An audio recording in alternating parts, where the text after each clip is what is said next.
All right, welcome back to the world of the unseen with Michelle McLean. We have the most incredible guest on today. I'm actually super excited to be involved in this topic with him. He's a specialist, right, in this realm, and we've talked a little bit on it before. If you've listened to any of my other shows, you guys, we're going to talk about energetics and relationship. Ooh, so I'm really excited. So this guy is known for this, you guys. His title is actually the Love Shepherd. So you can do your research, you guys. Google him up. He has a ton of stuff out there. Incredible material out in the world. So we'll also be giving you guys some freebies at the end. So stay tuned, stay put. Um, so here we have Larry Michael, the founder of the Institute of Genetic Energetics. My gosh. So, without further ado, because this man is a walking, he's full of it, all kinds of incredible information. So I'm just going to jump right in with him. Mr. Larry, come on in and share with us what it is that, what is genetic energetics? What is that? Oh my gosh. Um, well, you started with a small question. Thank you. I love it when you said I'm full of it. I haven't had someone say that to me in a long time, and I used to get told that all the time. So we'll find out what it is today, right? Genetic energetics. What is it? It literally is the oldest system known to humankind that helps us understand how we select and decide who to spend time with and how we engage with them from an energetic place.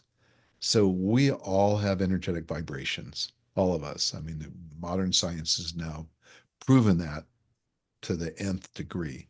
And we know that energy is around. We've heard the statement, energy is everything and everything is energy. And that's very true. What we've discovered with genetic energetics is that we actually have an energetic signature that is genetically coded in us.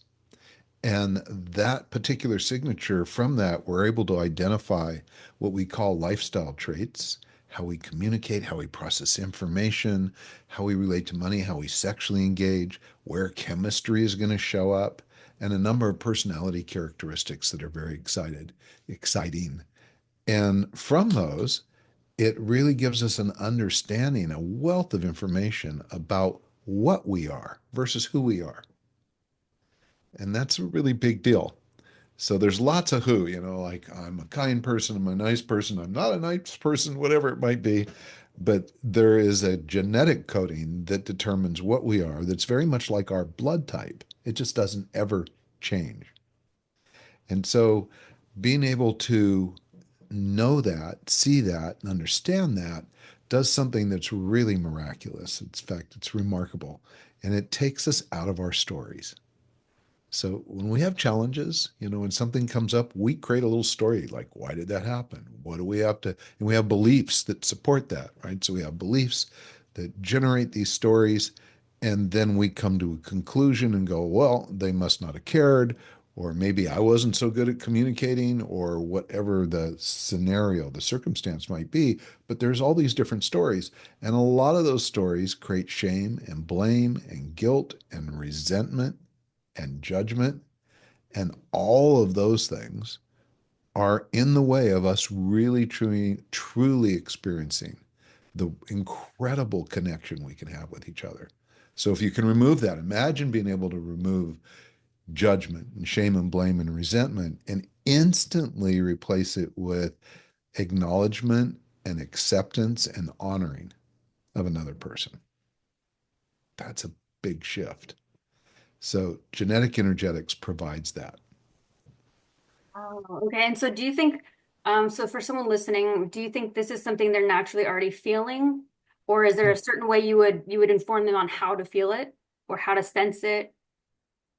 It's definitely something we're already feeling, but then how attuned are we to those feelings, right? So it's a really good question. And I'll give you an example because this happens to everyone.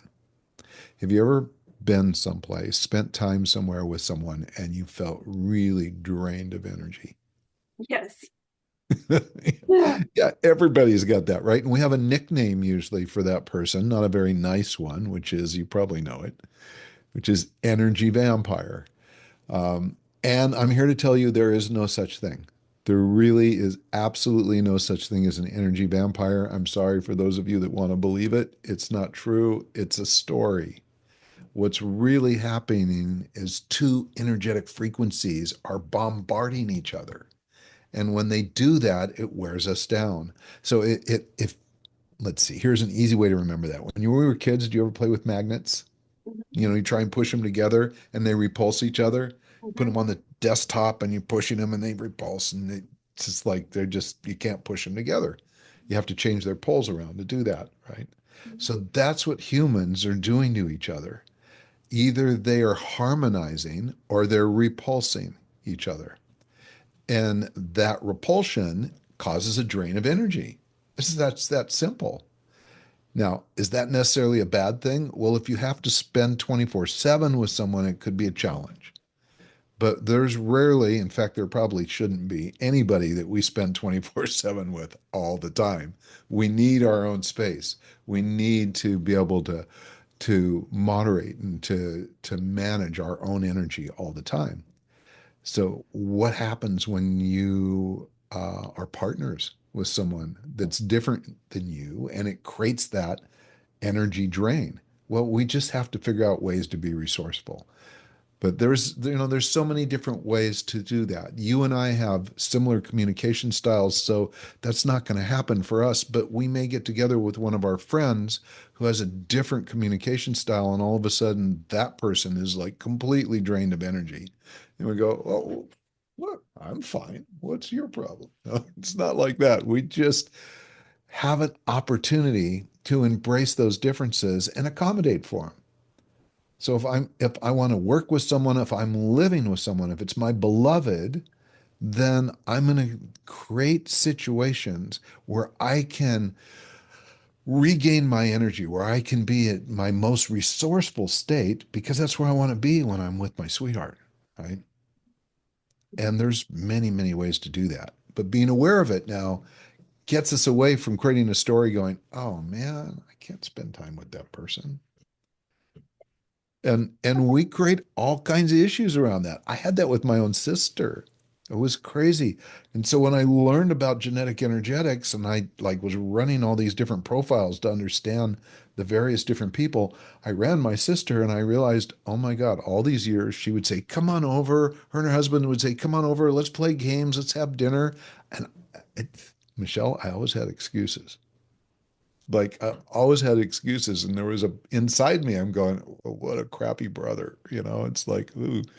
And then when I realized what was happening is I knew I love her, but I was good in her proximity for maybe an hour or two, and then I kind of wanted to leave. And so when someone says, "Come over and have dinner and play games all night," I'm going, oh, you know. So as soon as I understood it, I went, okay, I'm not an asshole. I'm not a bad brother. And, next time that comes up, get a lot of sleep, be prepared for it, get excited, make sure they're games you really like. Bring along friends who are, similar so we can all energize each other. It's that it, but can you imagine, going through your life thinking that, well, I don't know why, but I just don't want to hang out with my sister or my brother or a parent Mhm. or your Mhm. beloved? Good grief, So right? let me ask, what do you suggest for people then whenever they're having that experience? Well, the key here is how do you prevent the experience from happening? It's going to happen, but is it going to be a dramatic influence? So I can spend like I have some really close friends in my life that I work with all the time, and some who I spend hours with. One of them is a colleague that we spend hours on the phone going through iterations and ideas and things that we're writing, etc. And I know on the phone we can do that for a long period of time.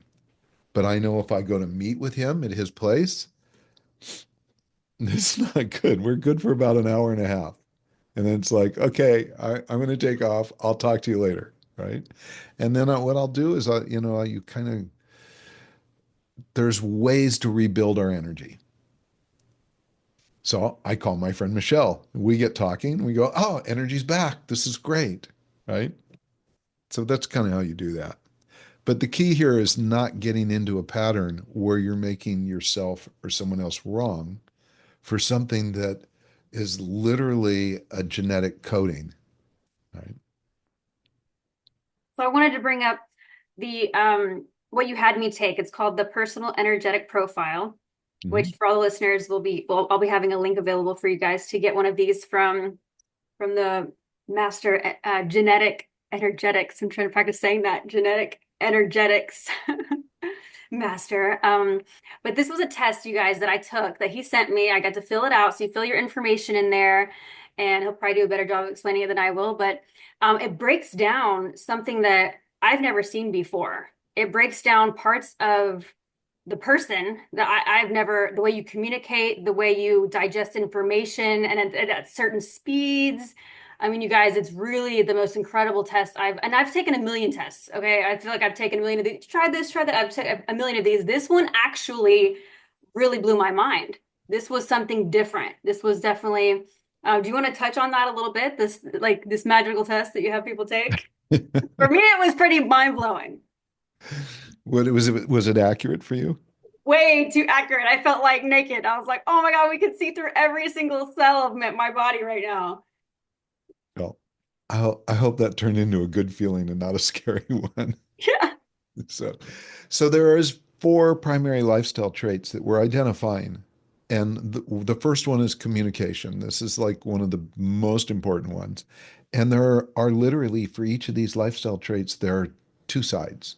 So 50% of the population is going to be one way, 50% is going to be another way. And for you and I, our communication style is called structural. Structural means we take people literally. Like someone talks to us, we're going to interpret what they're saying to us based on the dictionary definition of the word. And that's not how everybody talks. There's another side that are what are called figurative, and they may be very good with words, but what they're mostly conveying is an emotion, right? So it's just fascinating how this works. It's almost, although we're both speaking English, sometimes it feels like you're speaking two different languages. I mean, literally two different languages. And you go, oh, well, that could be problematic. I mean, imagine now, for example, if you're in a relationship with someone and you're from France and you speak French, and your partner's from Germany, they speak German.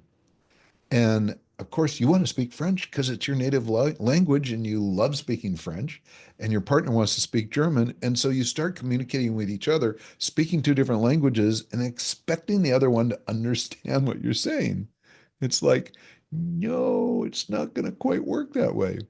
So you think, well, is it impossible then? Could you have a partner that speaks a different language than you? Of course you can. You just have to learn their language, right? Oh, that is so huge.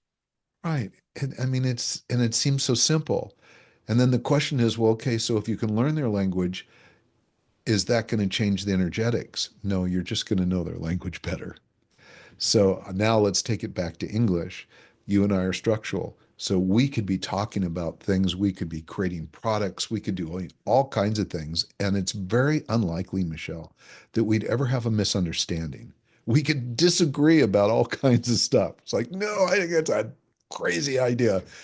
But at least you understood the idea that I was describing, right? Now, if we're working with someone who's figurative and we're having a conversation, it can be as simple as this. So I'm talking, I'm saying, this is all very important that we handle things this way. And I want to make sure that we get things in order because when they're in order, I feel more comfortable. And that's going to, it just, everything will go so much better. And I say it just like that. Not a lot of emotion in what I said, right? But if instead I go, this is so important that we do this and it has to be exactly in this order because if it's not in that order, oh, God, it's going to just feel terrible, right? Now, that's more emotion than I normally put into my communication. But as soon as I talk like that, the figurative talking style person goes, oh, well, why didn't you say so? Right? Because they hear the emotion And that gives a clue that I'm actually, my lips are moving and there's a reason to pay attention, right? Mm. Otherwise, it could just sound like a lot of words. And sometimes it is a lot of words because each person will say more and more and more to try and explain and make sure the other person understands them. But we're not changing our style to create that better understanding. So if I know I'm talking with people, I'm going to assume at least half the people that are listening to this are figurative. So I have to gush. I've got to put some emotion into it, or they're going to think I'm as boring as all get out. I mean, it's like, okay, he talks a lot. There's a lot of words. Can you just like, you know, show me your heart? Just express what you want to express, please. Right. So, what has it meant for me? If you and I are talking, we're going to have a great conversation. And there's no question there's a lot of emotions behind our words, but we're not necessarily as emotive. Now, we may be in some situation, we're describing something really personal, and it's like, oh God, can't believe I ever talked about that. We just get into wherever we could go, especially if it's an intimate conversation. But naturally, not so much. If you're my partner and you're figurative, I know I need to be more expressive. And then my partner, on the other hand, the figurative person needs to know that they need to pick their words carefully or provide words, enough words that I fully understand what they're talking about. Example. Okay. Um, I invite a figurative friend over for dinner, and dinner's at 6 o'clock. Now it's 6, and they haven't shown up yet. So I call on the phone because I know that, I'm ready. It's like I've got everything cooked, so it's ready right on time. And I call them up and go, "Hi, like, what's your timing?" And they say to me, "Well, I'm close. I'll be there in a bit." I go, "Oh God." I don't know what a bit means, and I don't know what close really means. Now, to them, they knew what it meant. Inside their head, they totally know what it means. But I don't know. So, do I get upset at them? No, I just got to ask a better question. And I may go, okay, so how long is a bit? Is that like 5 minutes? Is it 10 minutes? Where exactly are you? And now I say, where exactly are you? And they go, well, I'm just pulling out of the driveway. Again, that could be the driveway at the grocery store down the street, or it could be their home 30 minutes away or someplace else. And I just need to can you just give me a time, like drop a pin or something? And now I find out they're going to be there at 6:30. I put the oven on warm, right? And it's all good. But I need that clarity or I can't do any of that, right? And then without that clarity, if things don't happen, like, oh God, the food's overcooked, it's going to be terrible now, and you're all upset at the other person. I mean, you can all imagine what happens, all the stories. You never pay attention to what I want. I told you what time. It must not really matter to you. And it would just insane things that we as humans do when we conclude and judge about what someone intended, right? So understanding the communication style is important. Understanding that we can drain each other of energy is massively important. It's like if I'm with my beloved, do I want them like falling asleep on me or do I want to fall asleep on them? No, I'm going to make sure that I'm as resourceful as I can possibly be because they're that important, right? So let So me. it's hidden things. There's a lot of hidden things that are happening. Even sense of humor is somewhat different. Like you could tell me a joke or something that just like, oh, I got a story to tell you, and it really like you're so excited about it, and it was so much fun and so cool, and you start telling me the story, and I go, wow, that's great. So the figurative person though could be listening to it and going, what's I don't understand. Why is that funny? Right? And you go, oh, So there's those kind of things kind of happen, right? Where So if there's someone listening right now and they haven't taken the test yet, right? They're going to, but we haven't given them the links yet, so they don't have them yet. But if someone's like driving right now or they're listening, how if they wanted to take a guess, is there a way to know to take a somewhat of an educated guess before they take the test on what they are? there is a little bit. It's really fascinating because there is this thing called chemistry. that we're all very aware of. And genetic energetics actually is the only system that's been scientifically proven to be able to demonstrate who we're going to have chemistry with and whether it's even a good idea to follow it. But here's the conclusion that comes with it is that people have what we either call true attractions or false attractions. There's an old adage that men are attracted to women like their mother and women are attracted to men like their father. So it turns out it's all very true. Now, it's genetic coding, though, because, when I say that to some people, they go, ooh, I just did not like my mom. I know, please don't tell me I'm like my mom or father, or we were adopted and we don't know, right? Just who that person is. What's happening is there's this attraction we have either to a person that has a similar communication style to us or to someone that's different. And if we're attracted to someone that's different, what it means is that energetically we feel that's where we should be. And so if we ask ourselves, well, what am I? Am I more structural or am I more figurative? Most people will be pretty close to accurate, but there will be people that are really insist that they're the other communication style because that's what they're attracted to. Now, when we get together and start talking in conversation, it becomes pretty clear pretty quickly. I mean, all I have to do is have a really dry conversation. Just speak kind of monotone, say a bunch of things that are important, and then check in with the person and say, "So, I don't know, what did you get out of that?" And if I haven't teed them up to pay attention, they're going to miss a bunch of stuff. And then, on the flip side, someone who's figurative is going to have an expression that I didn't really totally get what that was all about. Like they might have been really upset or maybe concerned, or they thought that this one or two words that they used or three words that they use, I should have just got it. Like what I said this. Why don't you understand? Right? So, I mean, and this is just communication style, Michelle. It's one of four primary lifestyle traits. So So, I'm hearing that you could use this in more than just romance, right? Like you're known as the Love Shepherd, but I would imagine you use this in really anything, right? You could go into businesses, consultants, managers, all kind of different areas of life. oh, definitely. I mean, we've taken this into education. I love taking it into businesses. It's so fun because we actually do a thing that's called energetic ergonomics. So imagine you have a sales team and they're all working in a big facility together, or you have your sales room and there's 20 people in it and they all have their cubicles, and you've got all these people mixed in there, not knowing better. Well, if you move them so that they're sitting with like communication style, their energy and efficiency and their creativity level skyrockets. Wow. Even sick leave stops.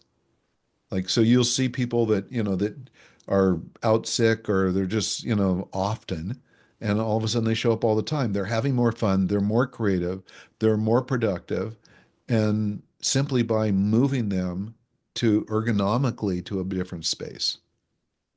Holy cow, that is unbelievable. Yeah, it's huge. It's really huge. And then you take people who are like when you look at this whole profile, and I was just talking to a colleague of mine this morning. There are modifiers in this system. There's six of them. And one of the modifiers is called an achiever. This achievers are amazing people. They get shit done. They just get stuff done all the time. You give them a task, they do it. They redirect all of their energy to that task. But here's the challenge. Most managers think, wow, this person really gets stuff done. I'm going to give them something else to do. So they keep giving them tasks, or they figure I just come up to Michelle and say, "Hey, Michelle, I need you to do this." And then I need you to do this. And the thing that is most difficult for achievers is to have someone interrupt their schedule. So if they have like on their list, and they keep lists of the things they're doing. I mean, we're all taught, right? When we're how to be efficient in business, write down all the things you want to do, put them in order of the way you want to do them so you can scratch them off or push them off to the next day or whatever it is. Yeah, I'm sure it was probably an achiever who came up with that strategy because it can be very efficient. But for an achiever, it's critical. It's like genetically coded for them to be that way. They don't multitask well at all, but they put energy, their attention to a task 100%. So now if I come in and go, hey, Michelle, I need you to stop what you're doing and take care of this real quick, and then you can come back to it and do that later, right? And you're going to be going, oh God, I'm right in the middle of this. And it just feels so disruptive. But if I came up and said, Michelle, I've got something really important that came up. Is there a way that you can fit it in? No. Where could you, what would be the most efficient way that you could get this done? And when is that possible? Now I'm giving you permission to make the decision about when your time is going to be allocated and how much.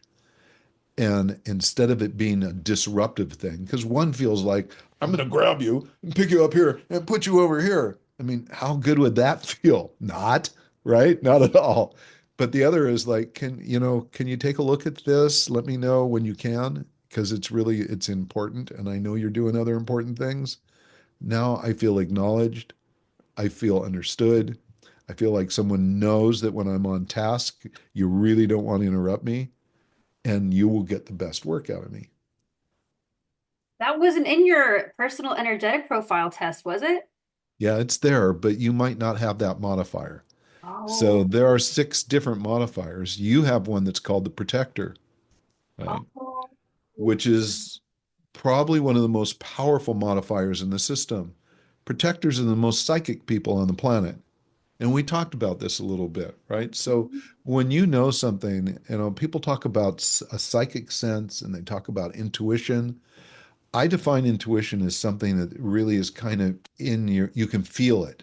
It's in your heart, it's in your gut. The intuition comes in, you go, oh, yeah, my body's telling me I need to go this route or that route. But that's not the way it works for you. You have a psychic sense. When you get clarity about something, it's in your head. You just know it. It's a knowing, right?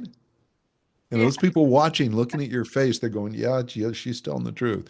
It's a knowing. Mhm. And what you're doing as a protector is you sit in the middle of the psychic highway and you're scanning 360 degrees, looking for what can go wrong so you can protect yourself and those you care about from harm, right? So that's your key. But your strategy is to look for what can go wrong. Now, a lot of people go, oh, God, well, that's kind of, you know, that seems terrible. Well, it would be if when you saw something that was going to go wrong and you always focused on it. But protectors in their healthiest state, when they see something that they think, no, we're not supposed to go that way, or we shouldn't do it that way, or we shouldn't select this group of people, they immediately kind of go, so, which stands for solution orientation, and they find an alternative, right? No, I don't think we want to hire that person. But I checked out a couple other people, and here's some that these look like a much better fit. And everybody will go, well, I'm looking at their CV and I'm telling you this person that you just said no to is the best. And they went, well, they might be, but not for our group, right? Because they may be a different communication style. They may have a whole variety of things energetically, or there may be some unseen things that we don't even know about, but you psychically pick up on it. I know way more than I usually want to know. Yeah. And it's true, Michelle, it's true of every protector. And the challenge is that when you're a little kid and you know stuff and you tell your parents or you tell your friends, they go, you're wacky. You're making it up, right? You had that happen, I'm sure. Or they want proof on how or why you think that or you know that, and you're like I can't, I just know. It's Yeah, and your proof is that 99.9% of the time you're right. So someone said, well, give me proof, and you just say, well, every time I know something, that's just the way it is. That doesn't sound like good proof to yeah. someone that doesn't have that ability. Now, when I meet people like that and they're protectors, I absolutely know that they're getting a hit. And my questions are going to be, so that sounds like it's a challenge. What do we do about it? And that, what do we do about it? How do we handle it? How do we navigate it? You're resourceful. If you ask yourself, what's a good option? You're going to get that answer and it's going to come in just as clearly. Mhm. Don't go left, go right. Mhm. Not that road, this road, right? Mhm. Not forward here. We're going to take a right-hand turn. And that literally the most successful men, and in it, this isn't meant to be, a gender specific thing. It just so happens that's the way the studies came through. But the most successful men in business have been protectors. And it's because they know what's going to happen and they're prepared for all kinds of pitfalls. CEOs do this all the time. It's like, yeah, let's introduce this product. Like Bill Gates introducing Microsoft Word when it was only 30% capable of doing what the promise was, right? He knew it. That's how we ended up with things that was like version 1.1, 1.3, 2.4. We never saw that stuff before. And all of a sudden there's dozens of versions because they know it doesn't work totally when it's first created, right? It's not the whole picture. Mhm. Mhm. So they're introducing as much, whoever they are at the time, we introduce as much as we can, knowing that there's always a way to improve it, that it's going to improve. That's just the nature of humankind is we're emerging, we're evolving. Wow. So, for the listeners, you guys, what I'm hearing so far is you guys can use this for romance, right? You can use this for business. If you're running your own business, you can use this really as to learn about yourself, even. So not just how to communicate with others, but even how your own self functions. Because honestly, taking this test showed me some things about myself I didn't know. And I've done self-study work for the last decade. So I know myself very well. And this still expanded on the knowledge I had of myself and helped me understand myself to another level to how I can better be of service to myself and the world. So highly I recommend. We're gonna be leaving the link for you guys to take this test if this is sounding interesting to you or you're wanting a better romance, better relationship. I'm here with yourself, other people, business, whatever category of life you could use this in. But it sounds like really any category of life this can benefit. It does. It's great. It's great with your kids. We've taken it into schools. We stopped bullying. Literally could stop bullying in 24 to 48 hours just by explaining that what you don't like about this person, it's not that you don't like them, it just doesn't feel like that's your person to play with. We take kids, we put them in a school environment, and we put a chain link fence around it. We lock them in and say, you guys should all get along with each other. That's not the real world. It's not the real world. And we go home and, that just after kind of having a challenging day, and then we listen to our mom or dad who gets on the phone with our mom gets on the phone with her best friend who says, let's go have lunch. And she goes, God, Wednesday I'm busy. And then 15 minutes later, another one of her good friends calls and says, let's have lunch on Wednesday. And she goes, great, let's do it. And so now our kids get this idea that, oh, telling little white lies to do something that we're more inclined to want to do is okay. That's where bullying starts. You don't like someone or you don't like a situation, but we don't want to tell them because we don't want to hurt someone's feelings. So we refrain from offering information. And it's a withhold. And then that withhold becomes eventually turns into an accusation and then escalates until finally there may be a physical situation, right? So if you can remove that, it's awesome. And chemistry for kids, like chemistry is not about just romantic relationships. We have the same chemical reactions to everybody. There's people we want to spend time with and other people we naturally don't. There's times you walk into a room and you and I could be sitting talking to each other, and all of a sudden I watch you, like you're focused on our conversation. This is great. And then you go like this and you're following this person around the room, and it's like, yo, whoa, Michelle, well, I'm over here. Where'd you go? And you don't even know that you're doing it, but energetically, there's a harmonic going on there that's drawing your attention. That's what chemistry is like sometimes. So that can happen with friends. It happens in business all the time. I have CEOs, executives that want to hire an executive assistant that will come to us and they'll consult with us and say, what do you think? And I'll look at their different profiles and I'll ask questions. And I literally, this is so funny years ago, this one We became really good friends. And she had a big company, and she had like three times in a row just hired the wrong exec assistant. And I said, all right, let's run the profiles. And so we did. We ran profiles on like three people she was getting ready to hire. And she picked one. She said, I love this one. And I went, of course you do. And she says, no, I got to go with this one. And I went, okay. And in my head, I'm going, she's going to have a learning experience, but I can't stop her. And I also could be surprised, right? There's always the possibility that the person brings something to the table that is far greater than we even knew was possible. That piece is an incredibly important piece for all of us to not judge, not project. But nonetheless, so I said, go for it. And she did. And then, like 3 weeks later, she goes, Larry, I'm never doing this again. We're going to use your profile before I hire my next executive. And in this case, she needed someone that really could communicate with her. And operating at the same speed is also important. So, activity level, which is the second modifier, this is fun because people who have listened to you will know the difference. I speak, this is my normal speed of talking, right? It's not yours. You're super active.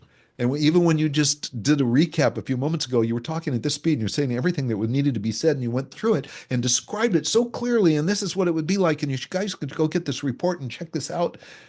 That's your speed, right? And look at Michelle's face when I talk like that. It's like, oh, thank God he speeded up. This is great because otherwise this interview was going to take forever, right? True? I mean, I typically speed things up because yeah, you're right. You're right. You're right. I mean, not about you, but like even on YouTube or anything, I speed up the audios always because I'm like, I want to get the information faster. So yeah. Yeah, that super active people can listen to something at 2x, even more, Yeah. right? They just like, I do not need to spend an hour listening to Joe Dispenza when I can do it in 30 minutes. It's Yeah. good stuff, but come on, speed up.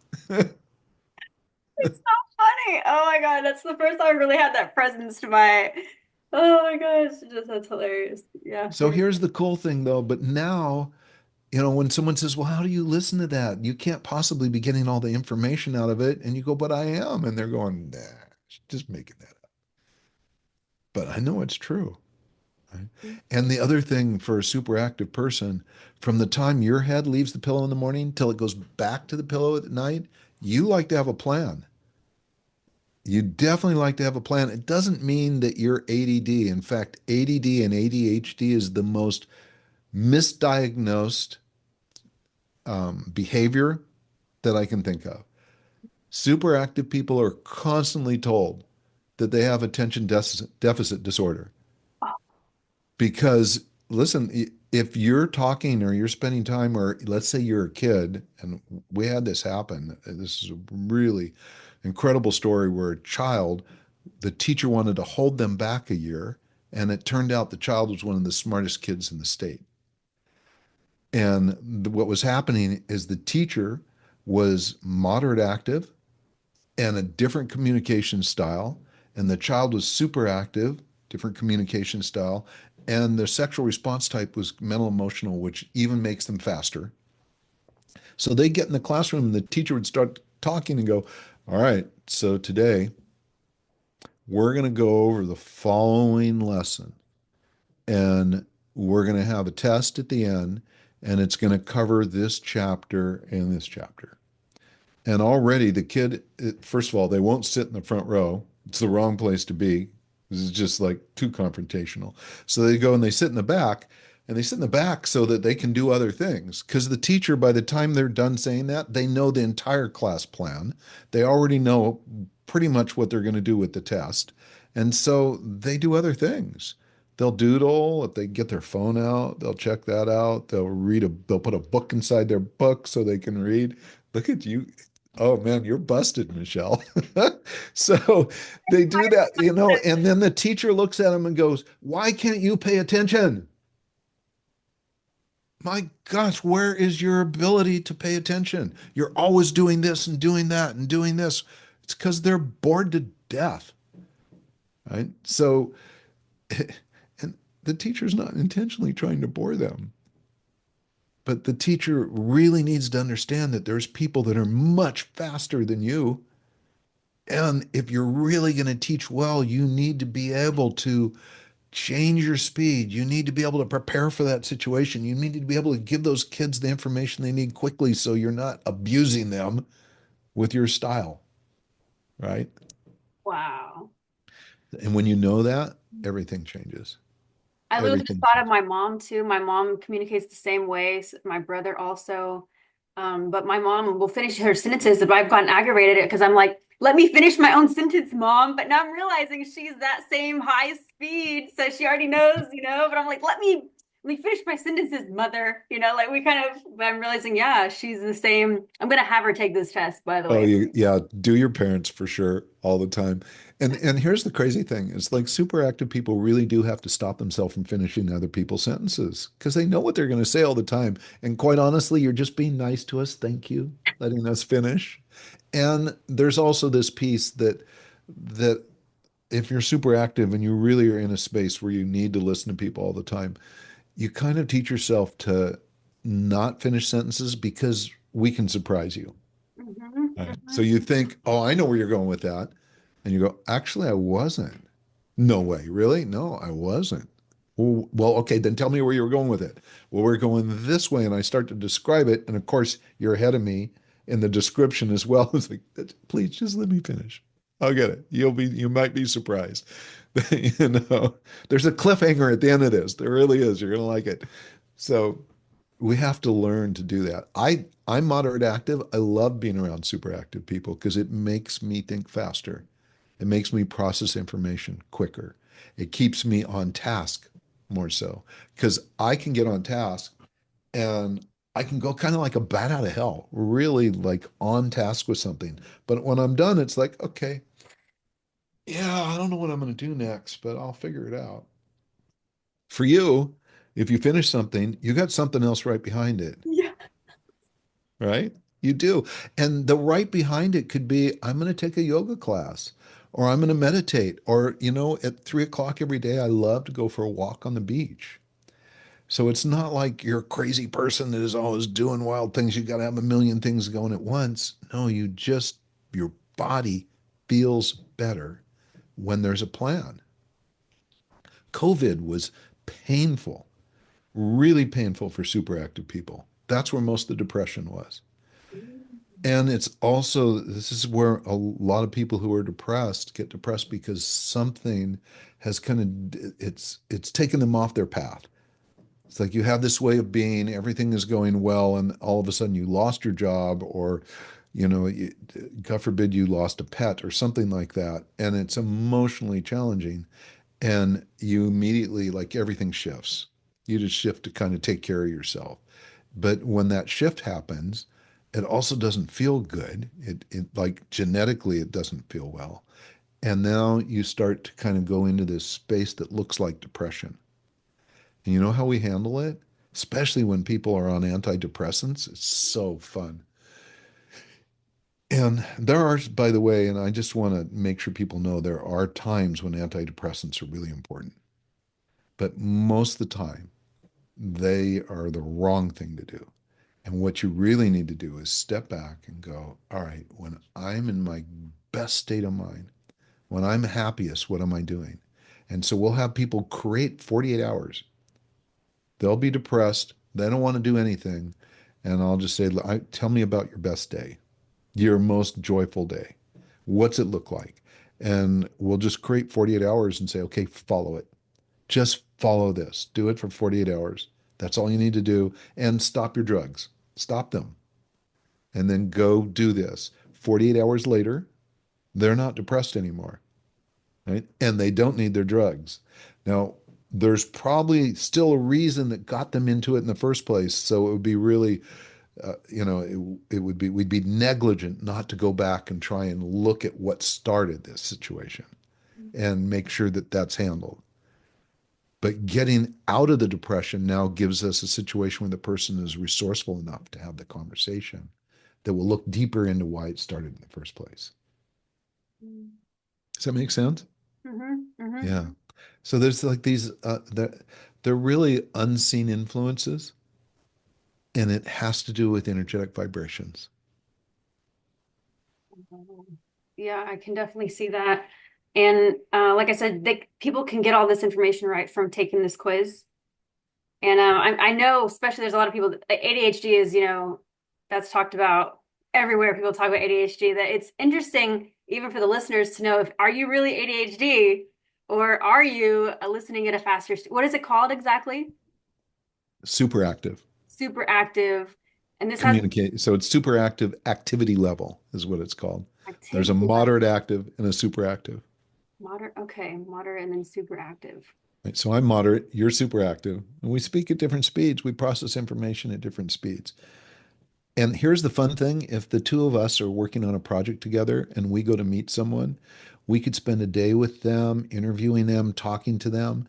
And at the end of the day, we get together and go, okay, let's recap. What did we learn? And we're going to find out that I picked up things that you didn't hear and you picked up things that I didn't hear. And we'd be sitting there going, oh my God, I'm so glad we did this together because I would have totally missed that. Right. So that combination can be a great team, right? It can be really a great team. What would you say there are some the benefits and then the things that need to be worked on to look out for? Well, the key there is the super active person is going to be on task. And so it can seem like they're putting pressure on you if you're moderate active, right? And that pressure can feel uncomfortable. Or I finish something and I want to like take a break. I just need to go walk or do something or not do anything or not think about anything until I get ready for the next project.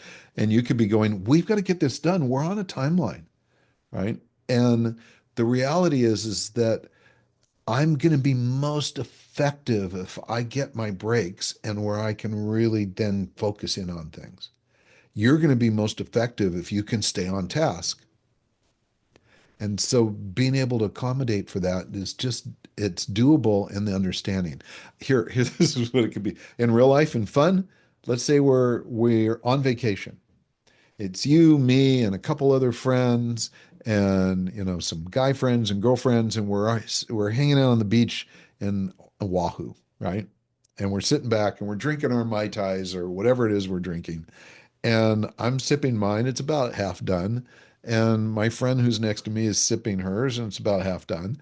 And you're done with yours. You finished it. And you go, hey guys, what are we going to do? Should we order another drink? Or should we go out sailing? Should we go surfing? Should we go shopping? What are we going to do? And what do you guys want to do? And I'm like looking at my drink and I'm looking at you and going, I I haven't even finished my drink yet. I don't know. And in your mind you're going, well, I need to make a decision. So as a friend, I'll go, Michelle, look at if you want to go, if you want to go shop or if you want to go surfing, go do that. And then we'll catch up with you. Please don't stop on our account. Go do what you want to do. Take Bill or Jane with you because you guys are both super active and his drink has been empty for a while. You guys go, we'll catch up. And instead of going, you just need to chill, like relax, chill out. How many times have you been told to chill out? Oh, too many. Oh my Too many, right? And it doesn't feel good. It's like, what do you mean chill out? And either it doesn't feel good or you start to think, well, am I like, is there something wrong with me? God. Because people tell you to do that. You need to relax. Just relax. It's like, what?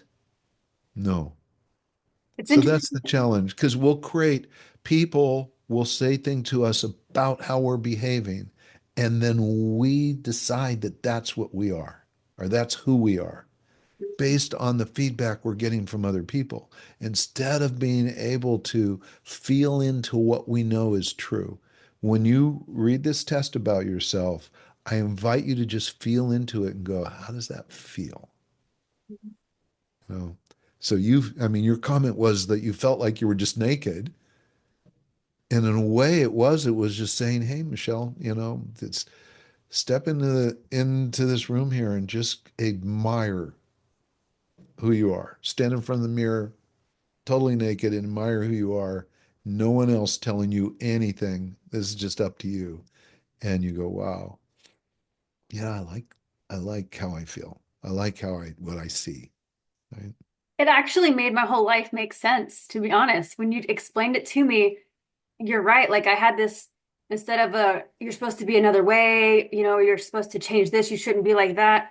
You're so right because like it literally did. So for anyone listening, like I invite you to take this test just for that. So you're gonna feel and notice different things because that's what I noticed. I noticed I am always like that. I'm always on a schedule. Even if I have scheduled in meditate for 30 minutes and that's going to be my doing nothing time, but I'm still doing something. Like for me, it's still something on my agenda that I'm doing, even if it's relaxing, right? Meditating, it's in my agenda. Like it's written, Right. you Yeah. know? Right. And look at and if we're partners and we're living with each other, I need to know that. And I need to honor it and I need to embrace it. Right. It's not me. And sometimes I just need to play along because it's kind of fun. I like the speed that she goes at, right? And other times not. But I just need to be able to honor it such that I say, yeah, go do it. Go what you're doing. I'll be here. I'm not going anywhere. Right. And how good would that feel as opposed to just sit down, just kind of like sit down and chill with me. Like Yeah, because for when someone you're like me, scheduled for chill time with me, you're gonna do it, right? yeah, and actually, when I'm with someone that they want me to go at their pace, it feels draining to me. It feels like there's an energy that wants to flow and wants to go within me. And then when Uh-huh. someone wants me to just sit by their side, and then when I'm like, so this is it? This is what you want to do? This is what you want to use my energy to do? Like that's how I see it. Instead of like let the energy flow through. It does it. You're so right. I never realized that. It does. It feels like that energy in me being squandered. Yeah. Yeah. You're being held back, right? It's just, I call it just dysregulation. You're flowing. And when you're in your natural flow, you can feel it in your body. Your body feels good. You don't feel held back. You don't feel weighted down.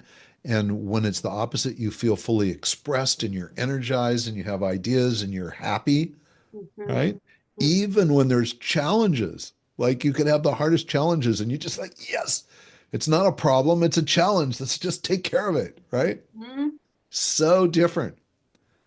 Now that's, also languaging. I'll say to someone who's structural, like you don't have problems, you have challenges, Mhm. right? Because you call it a problem, then it's painful. It's a really a negative aspect of the word. But if you look at a situation and go, "Oh, this is difficult. This is a challenge. Let's take it on." It's a Mhm. completely different approach, right? Mhm. Mhm. So let's say, for instance, you brought up the achievement portion of your quiz. You brought up like the The achiever. achiever, right? Oh, so what about the person who's high? How did you call it again? The one that I took that I am the You're high super active, super active. Okay, so right? when someone stops me, I do get it does disrupt that flow also. Let's say when I've had roommates and I'm like I don't even want to go into the living space where they would be because it would interrupt my flow. Does that has to do with that same energy, right? Yeah, to some degree, right? You have to understand the full situation for it for sure. Mm-hmm. But you also psychically may know that that's not where I'm supposed to be, right? I know what's going to be most effective for me. This is the route I'm going to go. And so that's where you want to be. And someone's asking you to do something different. And you just know, no, that's not right. That's not my truth. So another modifier in our system is called the perfectionist. I'm a perfectionist. You're a protector. We're all kind of the opposite sides of the same coin. You're looking for what can go wrong. I look for truth. Like I can't do anything unless I know it's true. I can, but it doesn't feel right. So I need to know the truth. And it doesn't need to be the truth forever, Michelle. It's just the truth right now, right? What's the most effective thing right now? If I don't think I can get something accomplished or I'm going to learn how to do it, then I don't want to take that task on. I just won't do it. So, because I don't have a certainty about it. So, I want that certainty. Also psychic, but it's a different, we're approaching it differently. And so I may be sitting there going, well, I know I need to be working on this. That's what I need to be working on right now. I hear you and you're telling me, no, we need to do these things. And I know that that's your clarity. Let's see if we can figure this out because I know that's where I'm best. You know that's where you're best. Maybe there's some place in the middle where we can collaborate to make this work right. right? As opposed to you taking a hard stand and me taking a hard stand, because we can be stubborn, Okay, right? so far you've gone over the achiever. Um, So the achiever is someone now that is on task. They're just on task. They and they're working on a project, so you don't want to really disrupt them. You okay. can give them multiple tasks. They're most effective when they do keep a list and actually put things in order of importance. So if you have 10 things to do, your most effective list isn't just going to be those 10 things, it's going to be those 10 things in order. Like, what do I do first, second, third, fourth, fifth? And you can cross them off. Now, you can move the order around if you want. It's totally up to you as long as you're the one doing it in your own list, right? Someone comes in and goes, let me see your list. Oh, no, that sucks. You need to put these up here. And it's like, you feel like you're being forced instead of asked. And do any of us like being forced to do things? Not really, right? But when someone asks us, can we? Is it possible? Where they give us our possibility to create, co-create even, that's important. And co-creation is, that's part of the book lasting. That's my recent child that I'm so excited about. Yeah, you want to share a little bit about that? We can, yeah. I mean, we can talk about whatever you like. Should we kind of finish up a couple things with genetic energetics first, real quick? Yeah, we can do that. I definitely wanted you to share on the other. So there's the The other achiever, modifiers. achiever protector, and then you were the achiever I'm the protector perfectionist, right? perfectionist. Okay, and then what was the other one? Well, there's three others. There's one that's called the enroller, and enrollers are amazing. The enrollers are the most successful women in business. The enroller is a challenging one. So, I'm wondering how many people, if I could see a show of hands, how many people have listened to Alison Armstrong, right? Alison Armstrong, when she wrote the Queen's Code, she introduced this thing called frog farmers, right? And her statement, frog farmers, really were women that were emasculating men. And what they were doing is they were taking their princes and turning them into frogs, right? Here's this wonderful guy, but the enroller woman is essentially a man in a woman's body. They're never intimidated by men. Any enroller women listening to this will go, yeah, nope, I'm never intimidated by men. And if a man challenges you, it's like, bring it on. Just bring it on, right? Just try it. Men don't win against enrollers when they're in their competitive mode. And these are very strong women, and their challenges, they have a hard time finding their feminine because they're very clear, very strong, and they're not intimidated by men at all. Not that you should be, but they just like the challenge. It's like, yeah, hey, put me on a soccer field with you. I'll kick your ass, right? And they mean it. They mean it. I know enroller women who play ice hockey. You don't want to compete with them. It's dangerous. Now, if it's a partnership and it's your beloved and you want to be in your masculine as a man, having a woman play that role when that's where you want to be, you want to provide, you want to be able, I want to open the car door for you. So I'm an enroller as well, by the way. I have two modifiers. Everybody has at least one. Some people have up to four, which is extremely complicated. Oh, But so I'm an enroller man, and interestingly enough, it's wild how the world works. I'm certain that the universe has known that I need to be able to explain this well to people. So in my life, my partners have been enroller women for 3 decades. And so I kind of got to know them really well. Not to mention that, 100,000 different people and all the interviews that we've done, you get to know the attributes well. So this is what it looks like for me. I love to open the car door for someone. It's like if I'm going to take you out on a date, I'm going to open the door for you. And I'm going to shut it when you get in, right? Now, if I go to open the door for an enroller woman, they oftentimes will go, I don't need you to do that. And I'm thinking, oh, wait a second. Yeah, I do. And so I've learned now, I'm going, well, actually, you do. And they'll go, what? And I said, that's my way of honoring the feminine in you. And if we're going to have a great relationship, you must allow me to do that.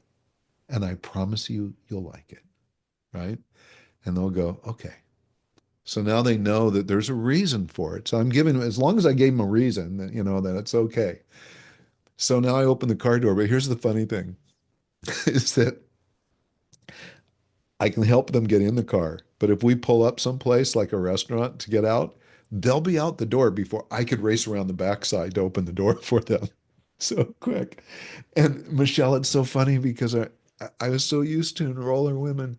I remember I had what was it? I can't remember the exact circumstance. It was a client or something, and I just opened the door for women. Call it what you want. Chivalry, I don't know. It doesn't matter to me. It's what I want to do. And she appreciates it. She's in the car. When we parked, I get up and we're getting ready to go. And I almost walked away from the car. She's still in the car. She's waiting for me to open the door. And I went, oh my God, I forgot. So, it's like I had trained myself to open the door for the woman getting in, but I knew that they were going to get out much faster than I get around the back of the car. So this one, I just quickly went over there and went, hi, and opened the door. Inside, I'm going, wow, Larry. It was funny. But it's so joyful. We're all kind of, we're glorious, messy humans, as our friend Amy Joy puts it. And there's crazy things that we do, and there's good reasons for a lot of it, and there's not good reasons for some of the other things. And they truly, I think we constantly have this opportunity to entertain each other from our unique perspective and our unique way of seeing things. And if we can stay out of judgment and conclusion, we're way happier people. So that's the enroller. Enrollers are very creative. And you said something that was really cool. You said this helped me understand things that go back a long ways. So when I first learned this and I found out I was an enroller man, one of the things enrollers do, they love to create things, but it's very hard for them to do the same thing over and over again. So I would create businesses and they'd be really cool businesses. I've had a just hugely successful restaurant. I was in the restaurant industry years and years ago, and it was so fun to create it. But once it was up and running it every day was painful. So I need a back office. I need a team that can do those things so I can stay in my creative mode. But I didn't know that. And what I was discovering is I'd start a business and then I'd get bored. And I would think, God, is there something wrong for me with me that I can't stick with anything? That was my message. That was the belief I had that I couldn't stick with anything. And so I shamed myself and I felt terrible. I felt like I was never going to be successful in business. The reality was is I was having a bunch of successes, but I wasn't implementing the thing I really needed was a team to carry it on. When I was in the restaurant business, I knew exactly what to do. And it was completely different because I had this amazing team of people. In fact, it was so cool that in 3 years, I only lost out of like 80 some odd employees, only three left in the restaurant industry. Right. And it's because I really wanted to see people succeed. I could see their potential and I would hire people and help bring that potential out. And they knew that, and it was successful because of that. So enrollers have this attribute that's really wonderful in that way. Yet the Achilles heel is they shouldn't be doing anything by themselves, right?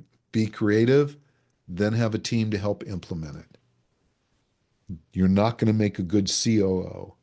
COOs, the chief operational officers, God bless them. These are people I don't understand, but I'm so glad they exist because they will go in day after day and make sure that all the wheels are turning.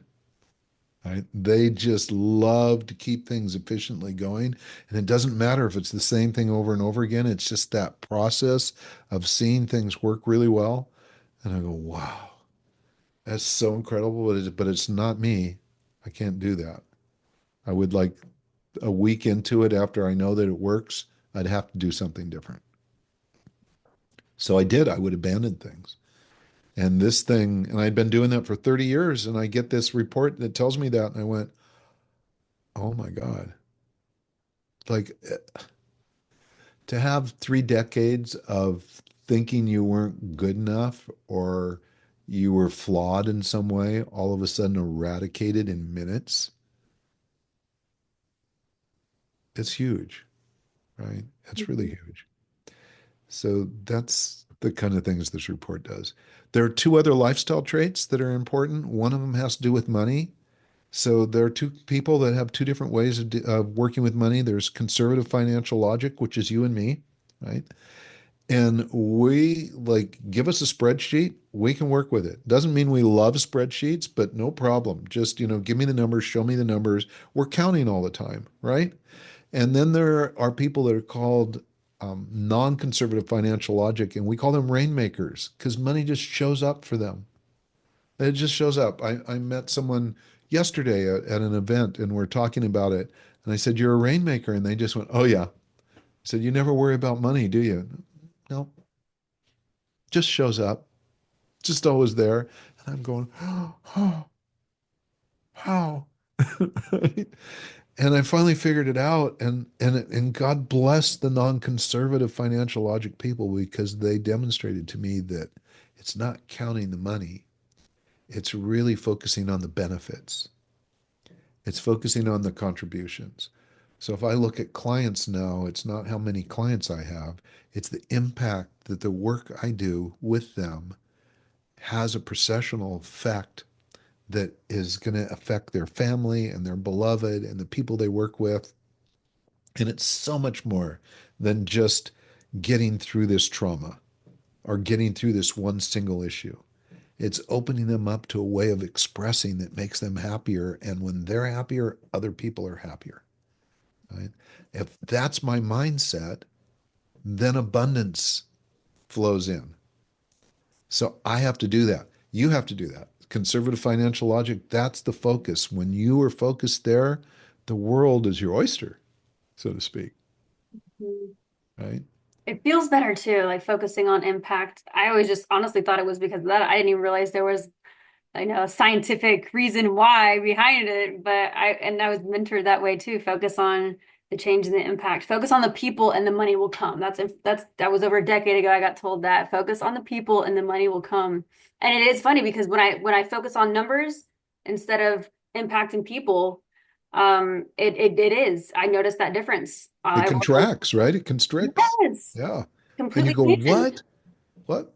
But now look, if you're going to hire a bookkeeper, make them conservative financial logic. I worked with a company years ago. It's so fun to go into companies because it just lightens everybody up. But this one particular company, the CFO was non-conservative financial logic. And so this person wasn't making the best decisions according to the CEO, who was conservative. And so the CEO was also the founder of the company. And they were just seeing all these bad decisions and they were so challenging that it had the CEO like concerned about every penny that was being spent in the business. So much so that people, when I interviewed them, they didn't know whether they'd have a job at the end of the day.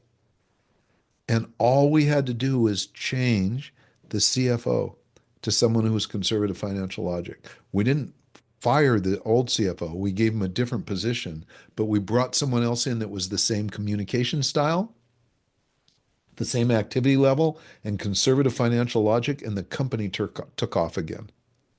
Millions and millions of dollars being made just by changing one person, right? So if you're So conservative, you would suggest someone having a conservative assistant or financial advisor. definitely when it comes to bookkeeping and it's tracking money, if there's someone that's given responsibility to make sure that we're tracking all the things that are being need to be tracked accurately, conservative financial logic is going to be your best person because Mhm. that's where their mind is. They love that space. It doesn't mean the non-conservative person can't do it. They can do it, but they don't love it. Like I want people that work for me that can go, yeah, I love this work. This is great. Just give me a spreadsheet.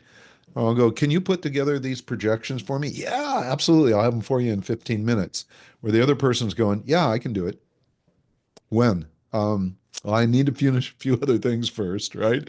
It's like so they don't really want to do it, but they'll do it because it's their responsibility. They took the job. And there are people that get into financial management that are non-conservative, but they have a different attitude about the way they do it. And I think life's too short not to find joy in everything we do. And if we can align with what we are genetically, energetically, there's great joy in that. I mean, find the joy, go there. The next one in here is called sexual response type. This is literally the one that causes most relationships to fail over time. So we found statistically, and this is just our own statistics. So this is not a scientific study. It's just the statistics that we've accumulated over the years of doing this work.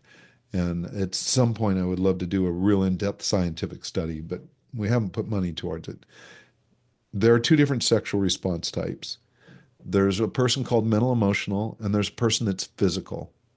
The mental emotional sexual response type person, the prelude to sex is really important. Head and heart.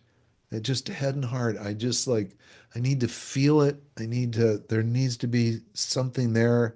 And then I'm willing to be more intimate with you sexually, right? Or physically. And then there's the other who's physical sexual response type. And our byline for them is when they're hot, they're hot. It's like sex. Yeah. When I want it, I want it. You don't need to capture my head and heart. I know when I'm ready. Right. And it doesn't mean that they don't like to be connected emotionally and have a good heart connection. They just don't need it for sexual engagement. And the other group do. Now, if you're listening to most of the experts over the years, they're going to say that the first one is a feminine trait, a female trait, Mhm. and the second one's a masculine trait. That all men source from you know where, right? They get excited and mean, let's go for it. It's not true. 50% of the men source from their head and their heart. I'm mental emotional. I can have a quickie. That's fun. But it would never sustain me. I need that other connection, and it needs to be the prelude to intimacy for me, right?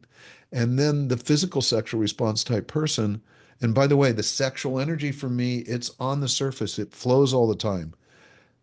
And because of that, and women get this worse than men get it in a different way, but women get misunderstood all the time. We're a mental, emotional, sexual response type. All they have to do is show interest in someone and they get misunderstood. It doesn't even matter whether it's a man or a woman. The other person will think that they're flirting with them just because they ask questions, which is super annoying if you're that person. It's like, wait a second, like I'm just asking you a question and you're telling me that you have a boyfriend. I'm going, what is my fly down? What's going on? What did I do? I'm just curious about who you are. And for women, it's so pervasive that they will even dress as conservatively as they possibly can because they want to dress down so they don't get misunderstood. It doesn't make any difference. It's sexual energy and people can feel it and it's on the surface. The physical sexual response type person, their sexual energy is all held inside.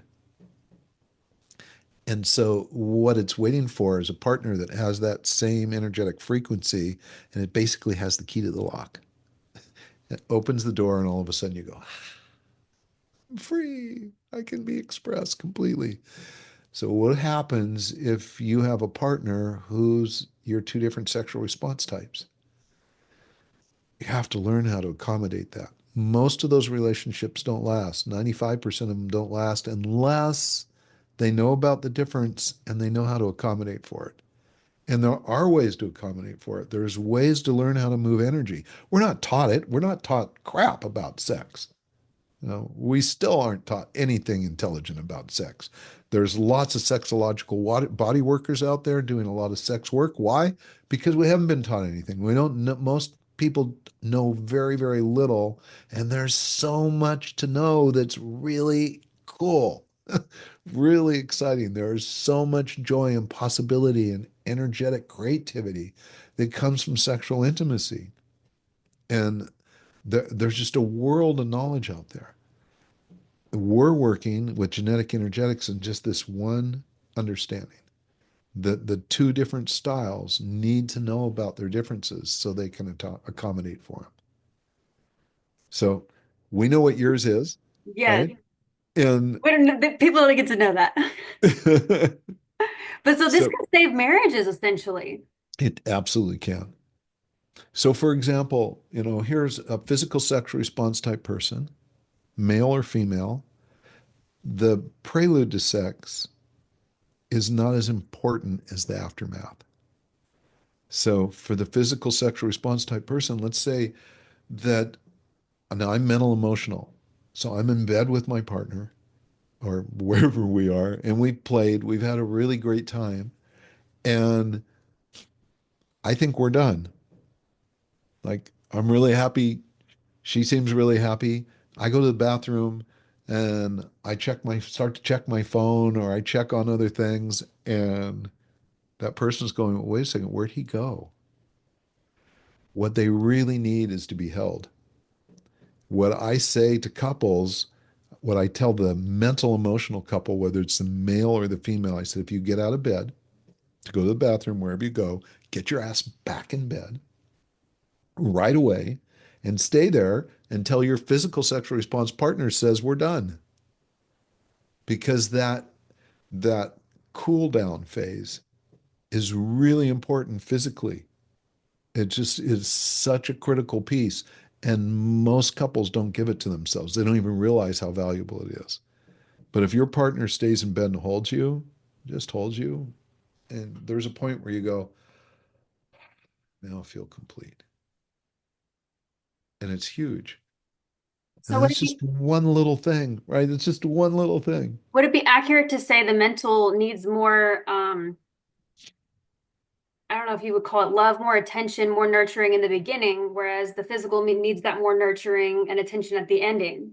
Yes. Yeah, it's accurate. Hmm. And then there's being able to attune the energetic frequencies. We call it finding a note, right?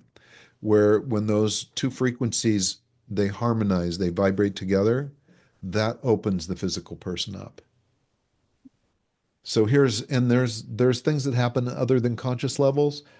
I had a partner years ago, just like still a very dear friend, and she's a doctor. And I remember this, I'll just tell this quick story. She's a doctor and she's working all day. And I said, come on over for dinner. And she goes, okay, great. So she's going to be there at 6. I know she's going to be hungry because I know how she works.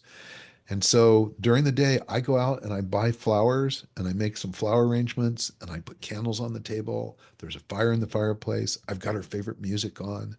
I've got the food cooking. I'm doing all my own foreplay, by the way. Right? So before she even gets there. So 6 o'clock, she shows up at the door and I go, this is great. Are you hungry? And she goes, oh, I'm hungry. Right? She wasn't hungry for food. She was hungry for me. And fortunately, I understood this and I go, okay, it's going to be leftovers. The leftovers will be great. Let's go play. And we do that. And then we come back out and eat later. Everything was great. But here's what happens in that situation more often. She looks around, she goes, wow, look at this place. It's beautiful. You got flowers for me and dinner's ready. And oh, I love this. This is my favorite performer that's playing the music. I had all timed, right? And so consciously she's going, this is so wonderful. Let's sit down and eat. You did all these wonderful things. No, I want to acknowledge it. So that's great consciously, but at an other than conscious level, her body's going, he missed my cue, right? And I get away with it the first time. But if it happens again, where when she's hot, right? She's ready and she wants me and I have something else that I think needs to happen first. Again, at a other than conscious level, this isn't conscious on the surface, this is subconscious. It's going, "You miss my cue again. You miss your cue a few times." One of the things we know about humans is that we don't like to get set up for things that aren't going to happen. So are we going to get excited? No, the excitement doesn't even get off the ground because at a other than conscious level, we've already squashed it. So we have to be really careful that we listen to our partner's cues. And part of my cues is, it is going to be communication. I'm so excited to do this for you. I love this. It feels so great to have you here, and to whether I'm figurative or structural, it doesn't matter. My heart is in this, like my head and heart is in it. And to be able to acknowledge that is important. And for me also to acknowledge if she's ready or he's ready, then yeah, figure out a way and make sure we're both aware of what we're doing. And if we are, then we're sitting in a partnership going, this is really cool. I mean, there's things that I never would have done for a partner before that I now know to do. And I kind of like them.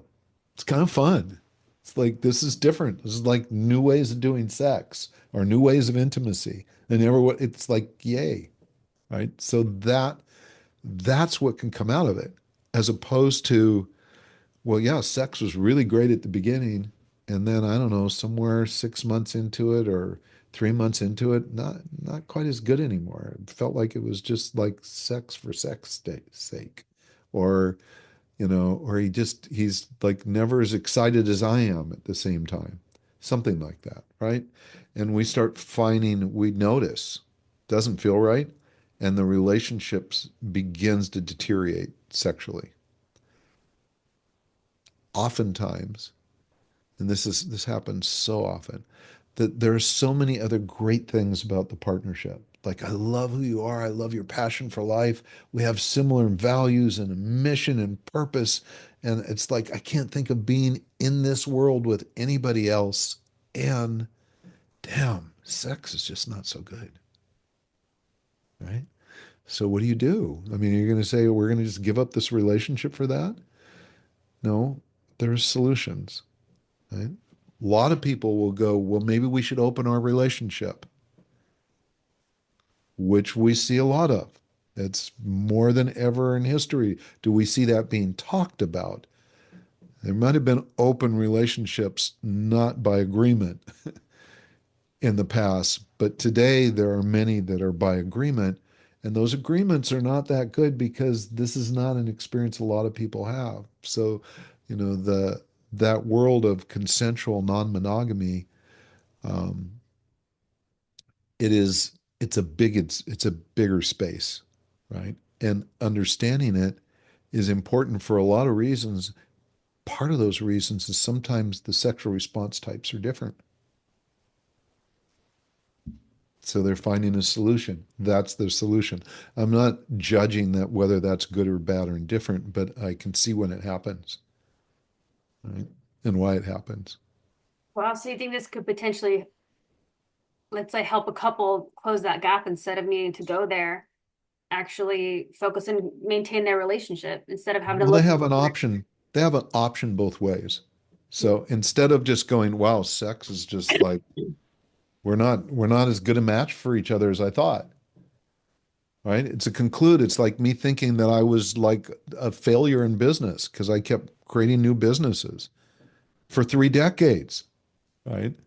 3 decades of not very good sex with a partner doesn't make a very healthy relationship, right? Especially if we're young enough and we need to be sexually expressed, which I think we need to all through our life anyhow.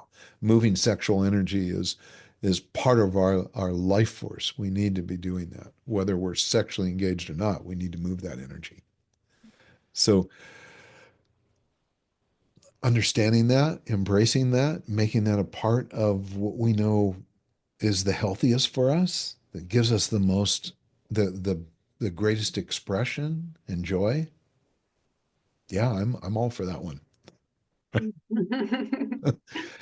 So there's that, there's chemistry, and folks, chemistry are brain chemicals. And all I can say about chemistry is they look a little bit like this, right? It's like you meet someone and go, oh my God, Michelle. Oh, this conversation we had, I can feel it in my body. Oh, this is good Lord. Rose-colored glasses, right? And it is, they're all brain chemicals. They get elevated, and we've got oxytocin and testosterone and dopamine and PA and norepinephrine, and all this stuff is like you can feel it in our skin. It takes over our mind.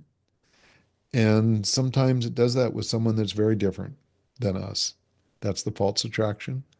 The true attraction, it's with someone who's very similar, but we may have other things that we don't see as a result of it, right? So is false attraction you're not really attracted? Is that what it's saying? Like, is Well, that it's what it is you having chemistry, but the chemistry is with someone that is a different communication style than you. Okay. But here's the interesting thing. It's like, can I use us as an example? sure? So we have the same communication style. So the chance, and if your attractions are true, I don't remember what they were, but if mine are true or both true, then we have this chemistry thing that's going on. And if I'm going, wow, this is like this, if I was picking a woman, I would want her to look just like you.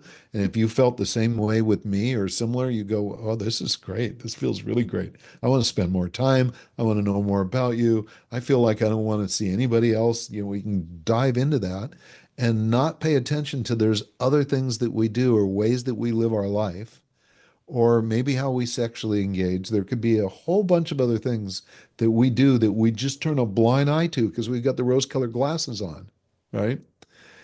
And weeks or months go by, and then finally I go, God, you know what? Or you go, you know, Larry's really quirky in this area. I just don't know if I like. I love him. I want to be with him, and this kind of drives me crazy, you know. And but the chemistry has still got you going. So here's the deal with chemistry. Chemistry will last until there's pain. So there's literally a neurotransmitter that's related to pain that when we have pain, it will cause chemistry to plummet. This is scientifically shown now. We know that it'll affect oxytocin and dopamine and serotonin levels. It will change them. If I break my arm, that pain neurotransmitter takes over. And chemistry, there's no chemistry going on because my arm hurts like a son of a gun, and it's in a cast, and I can't move around, and it's a pain, and it's emotionally challenging, it's physically challenging. There's no chemistry. Now, as soon as this heals, then the chemistry might return. The neurotransmitter can't tell the difference from physical pain or emotional pain. The same neurotransmitter gets activated if it's stress, if it's an argument, if it's a difference. And this is why Helen Fisher, when she did her studies on chemistry years ago, said chemistry lasts for 2 years. What she really found out is 2 years is about as long as any of us can go dealing with someone else's shit or our own shit, right? It's like at that point, whatever it is, if you told me you were going to quit smoking, as soon as we got together, you're still smoking 2 years later, we're done, right? I put it up the second year. I never should have even gone even further than 6 months because I hate cigarette smoke because I used to smoke and I'm a conformed cigarette smoker. I can't handle it, you know, whatever the case is, right? And to your mark, you go, get a clue, and that's it. And the chemistry's gone. So now you split up, or it's a divorce and it's a horrendous divorce, and the person goes, oh, I hate this person. They were just a terrible person. And you run into them a decade later and all that stuff that you hate is like not really evident anymore. And you find this chemical hit again. You're going, oh my God, I'm like, why am I attracted to her or him? I hate them. Right. And it's because the hate or the pain is gone. Chemistry is right there. It's right back. It lasts forever. So how would you tell a person that they're feeling chemistry or they're actually good to be with this person? Well, so this is where there's a lot of things. Part of the reason why the book Lasting has been created, right? Is Mhm. really have a deeper understanding about what is attracting us to people and giving ourselves permission to see it fully. Here's the thing that's been happening in relationships, and it's why this book was created.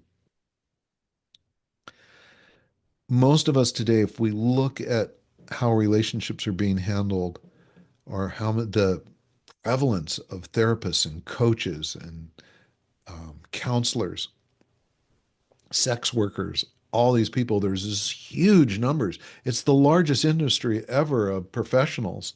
And what are most of them doing? 80 to 85% of them, somewhere in that area, are focused on repairing relationships,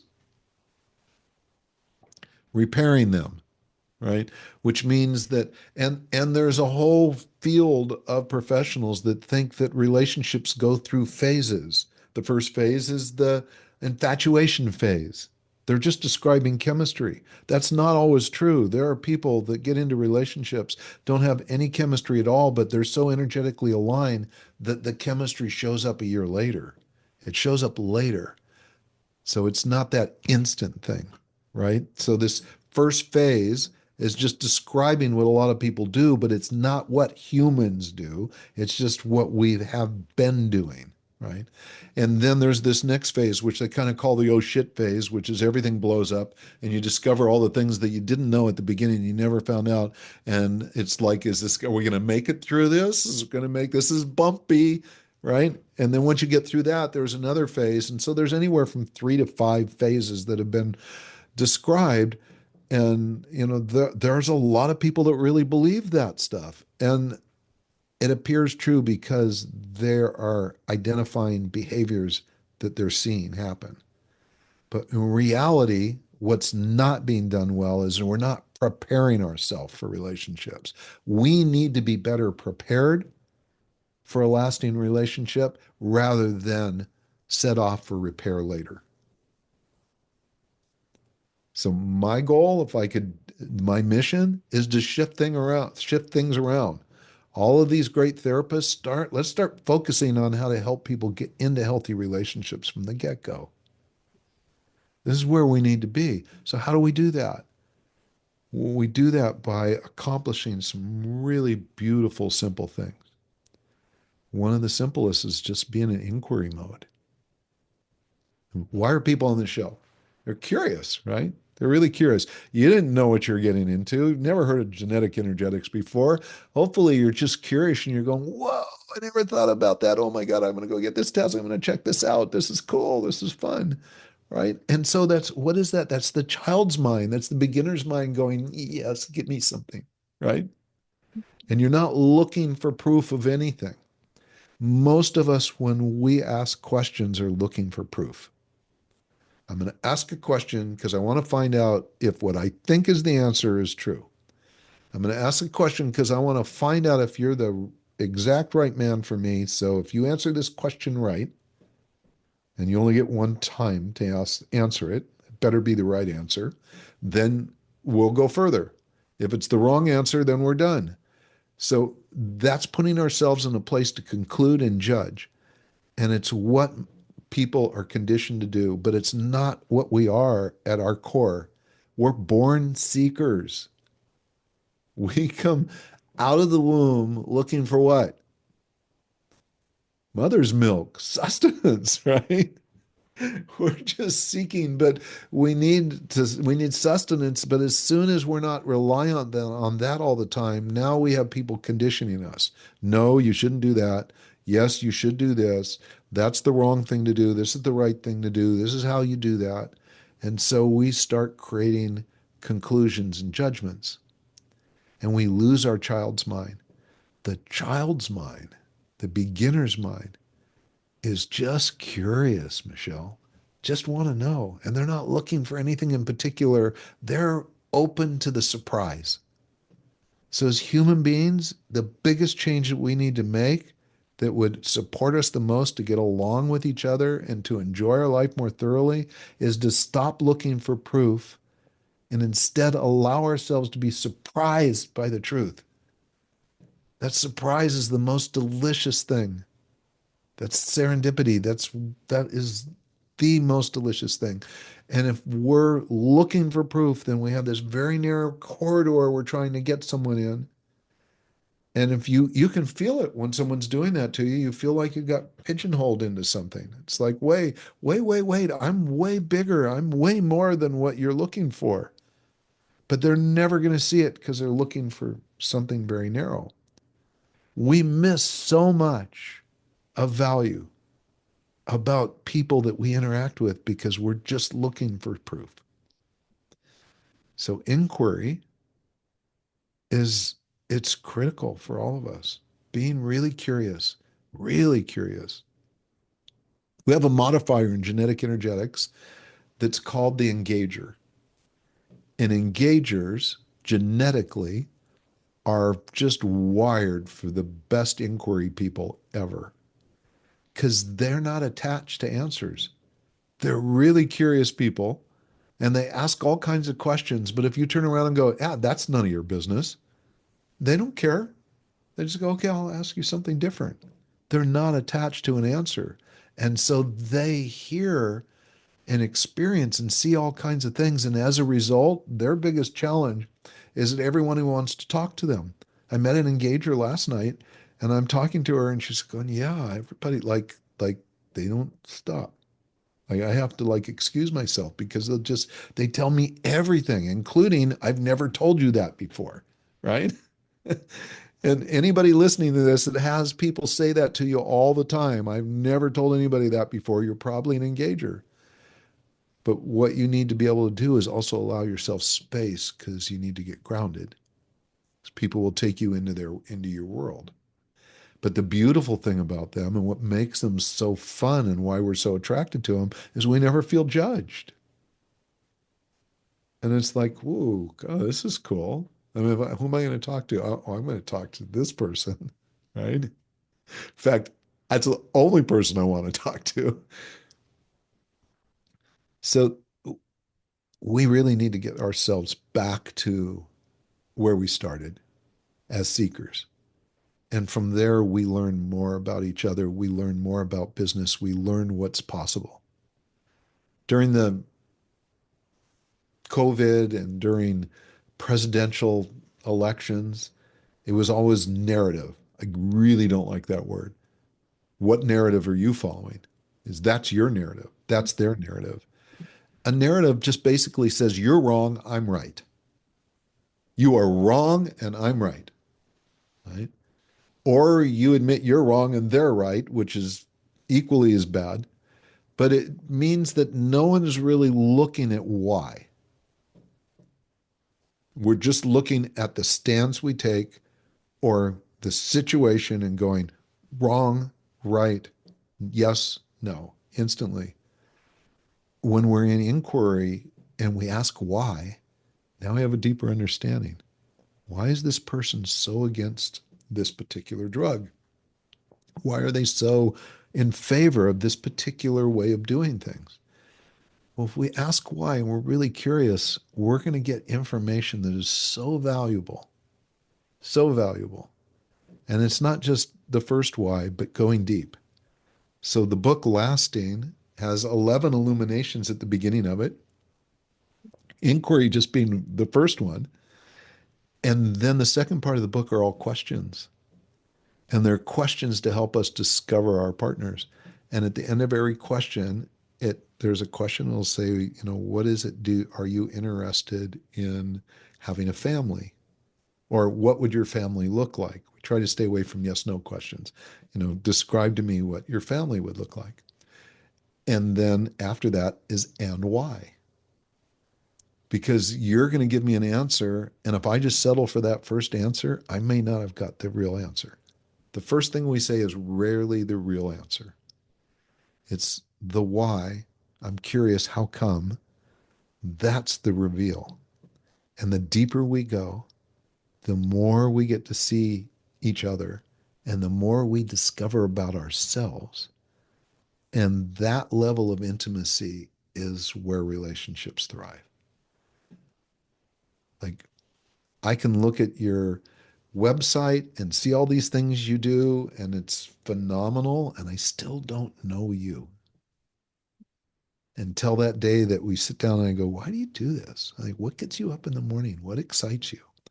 And you tell me, and I go, wow, that's cool. Well, you just said this. Why is that so important?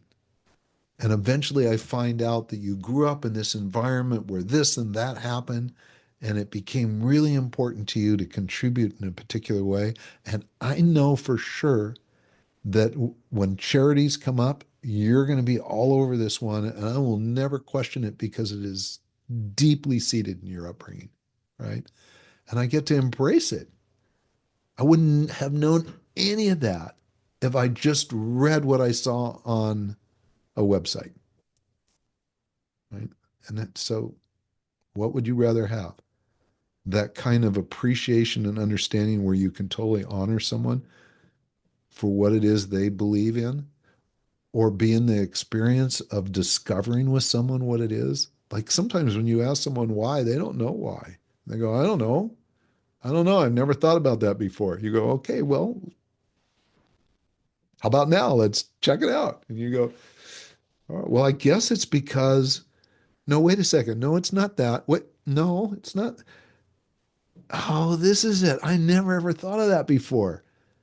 And how good does it feel? How good does it feel to you when someone asks you a question and it reveals something you haven't thought about before and you like go, huh, well, what's that like?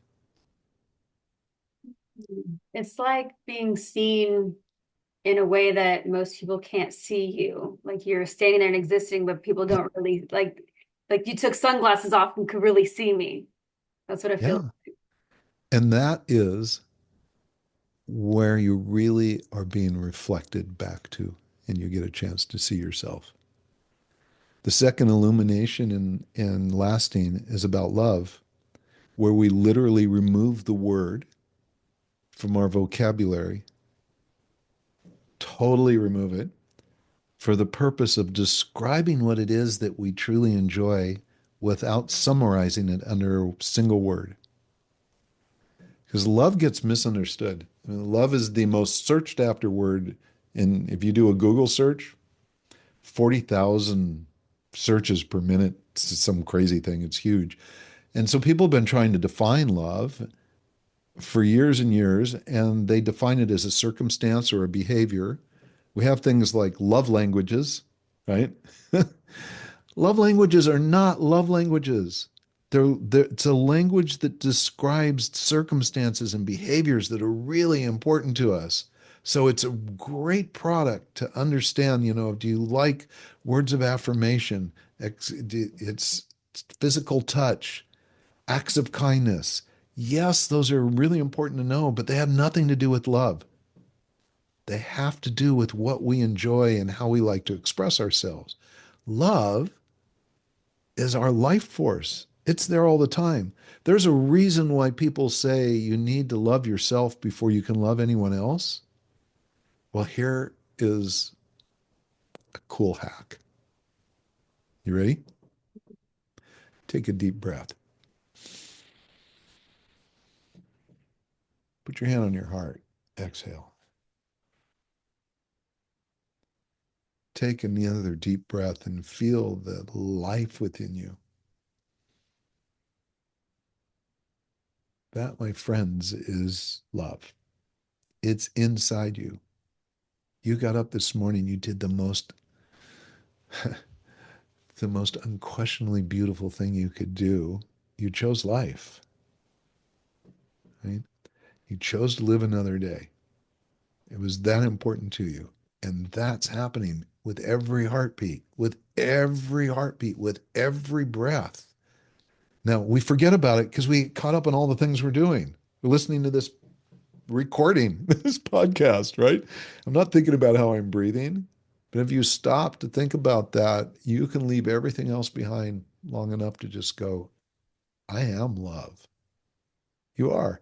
You are. Your heart's never broken. It might feel that way because emotionally this is super challenging, whatever the circumstance is, but it's not broken. It's just being impacted by outside influences. Your brain, your mind is going, I shouldn't be this. I shouldn't have this. This shouldn't have happened. You've got these should things going on in your head, but your heart is still beating. And it's every beat's going, come back to me, come back to me, come back to me, come back to me, come back to me. Now, when someone talks to you and they listen to you and they hear you, they really hear you and really see you, that's when we turn around and we say to someone, I love you, because that reflection has reminded us of all the love inside. What we're really doing is saying, thank you. I love me. But that's it. That's the piece. That's the expression of love. There's only two real expressions. It's acknowledging what someone has shown you about yourself and going, okay, that's who I love. That's who I really enjoy being. That's the person that I know I am. And thank you for seeing me. And the other time we say I love you to someone is really just to kind of point out that we want them to feel important, or we want to feel important. Or you said I love you to me and I go, "Oh, I love you too." Right? Because I know that you want reciprocation, right? That proof. You can do away with that. But when you really find yourself saying to someone, I love you, it's like you can't help it. You just like, oh my God, I love you so much. There's a really, really high likelihood, like 100%, that they've seen you and heard you and you feel so connected. And that's glorious. That's glorious. That's love. So now if we pull love out of our vocabulary for a week or a day or an hour, and we have a conversation, let's just say I hypnotize you, bam, love is gone. You've never heard the word before. If you hear it, you don't even recognize it because it's different than anything you've ever heard, and it doesn't seem to make any difference or matter. So it doesn't exist. Snap of my fingers, three, two, one, it's gone. And now I ask you, so describe to me what you really enjoy. Tell me what is your favorite kind of relationship? And if we had lots of time, it'd be fun to hear you, but you would be describing things like, it's so cool to me when, like, with my partner, having them grab my hand or put their hand on the small of my back or give me a hug from behind. I feel so cared for. I feel so connected. Or when they listen to me, or when they bring me gifts. And you can describe all of these things that are going around with us. There's so many words we have in the English language that describe circumstances and characteristics that we really enjoy. And not just enjoy, we need them. Some of them we go, this is like most important to me. I need someone that listens well, right? I need someone that can keep up with me when I'm on a dead run. It feels so good. We can sprint together. That's so good, right? You have that, and now you're describing you not once said the word love, but I know exactly what it is that you want. Now, if I summarize all that and say, yep, I know I'm loved when I have all those things, here's the challenge is that I'm going to just use you and I as an example. Let's say we're in a relationship and I know all your love languages, right? and and I enjoy being that way for you. And then I come home from a business trip over a weekend and all of those behaviors are not there. Like I'm kind of cold. I seem distracted. I'm even a little grumpy. It's like all the things that you're used to are not there. And you do one of two things. You think, wow, he's been out of town. Does he not love me anymore?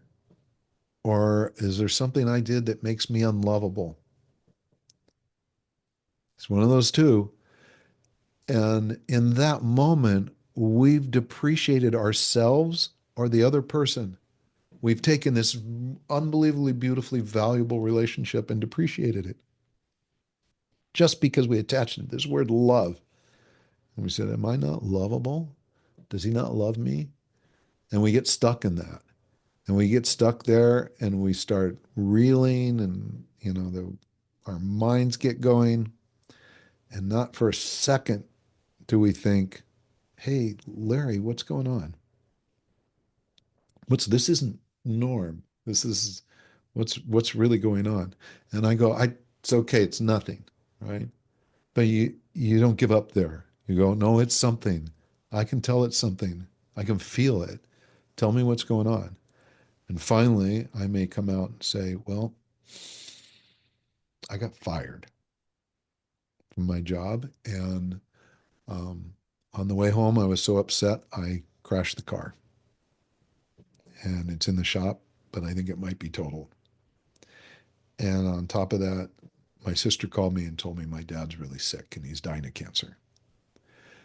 And you have this moment of going, and I was thinking that I was unlovable. You didn't love me. All because I didn't know to ask those questions. I just assumed. We do that with love all the time, all day long. That's not loving thing to do. You don't love me. I'm not lovable. Just the word gets thrown around like crazy. And look at my AKA is the Love Shepard. It's a crazy thing to have that, right? But it is, it's love is the most important thing. Why? Because it's our life force. But we need not to abuse it. So we learn how to work without it for the length of time you're reading the book, for the sole purpose of finding all the other great ways we can express what we really care about. Because there's lots of them. And they're really yummy and juicy. Like they're endless. Excuse me. Oh, hold on a sec.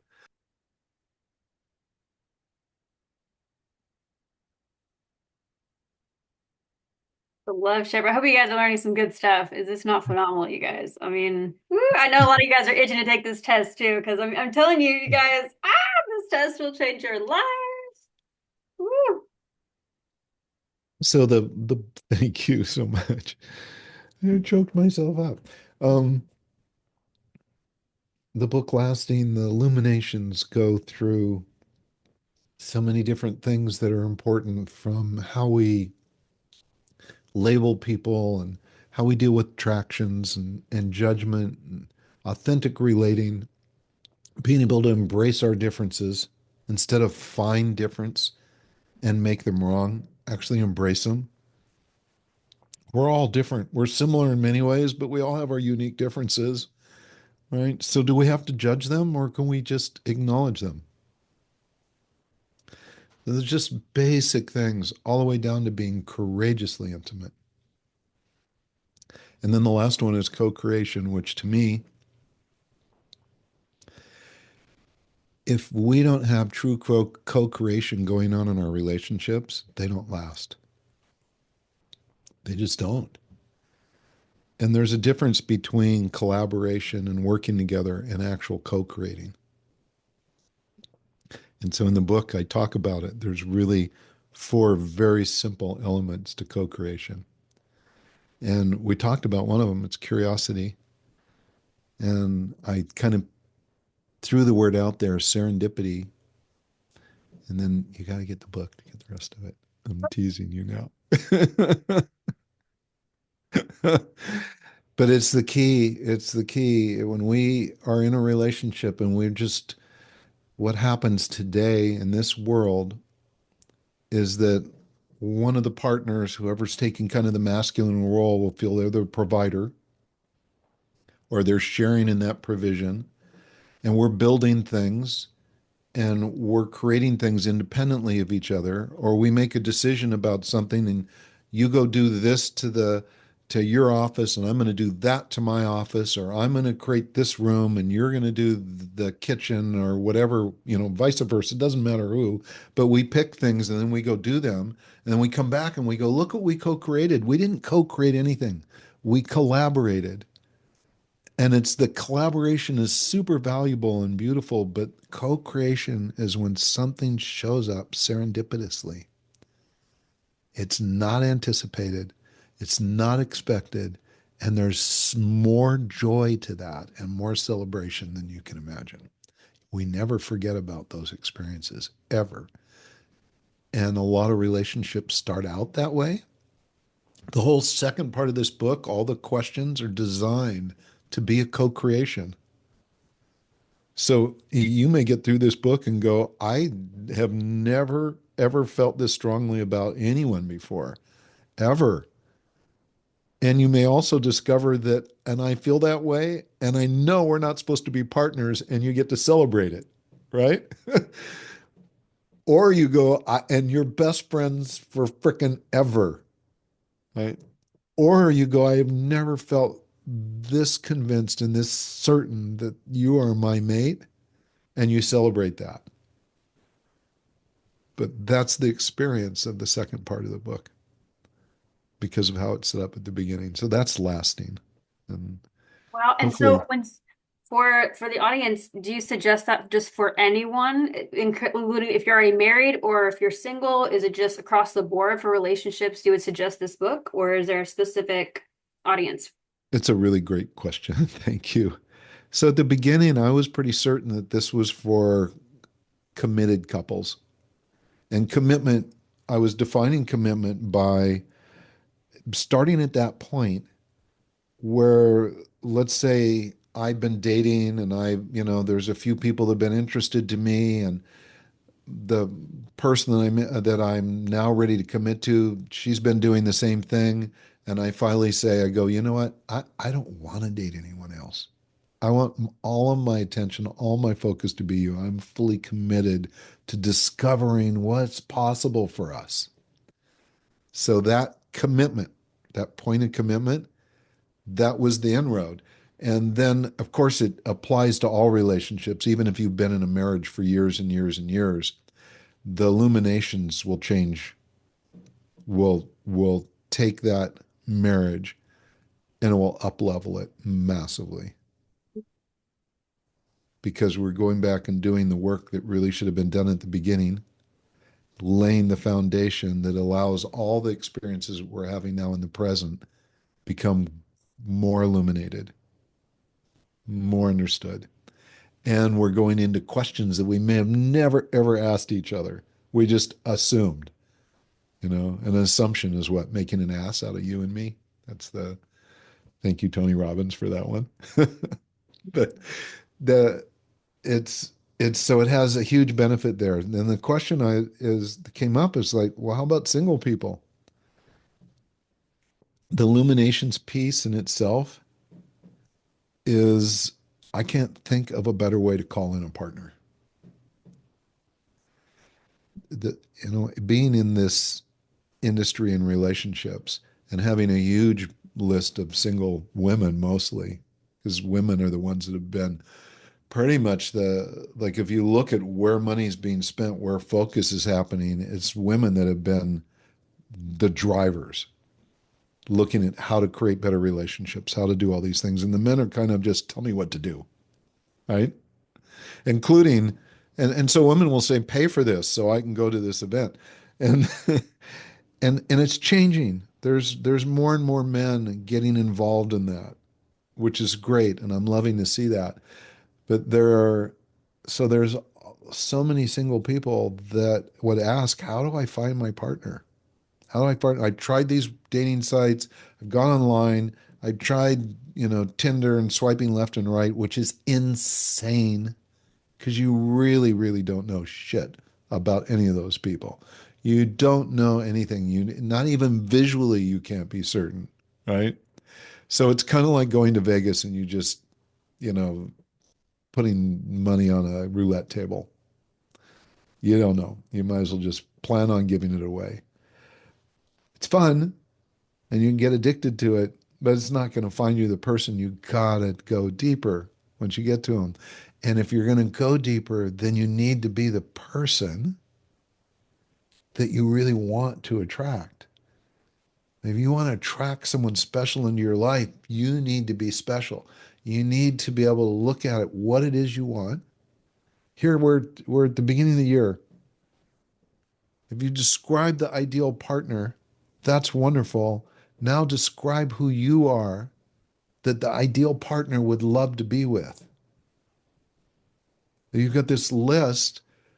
What do you need to be? How do you need to show up so that that person is going to be attracted to you, magnetized to you, and be that person? Be that person, and you will be amazed at how quickly people show up.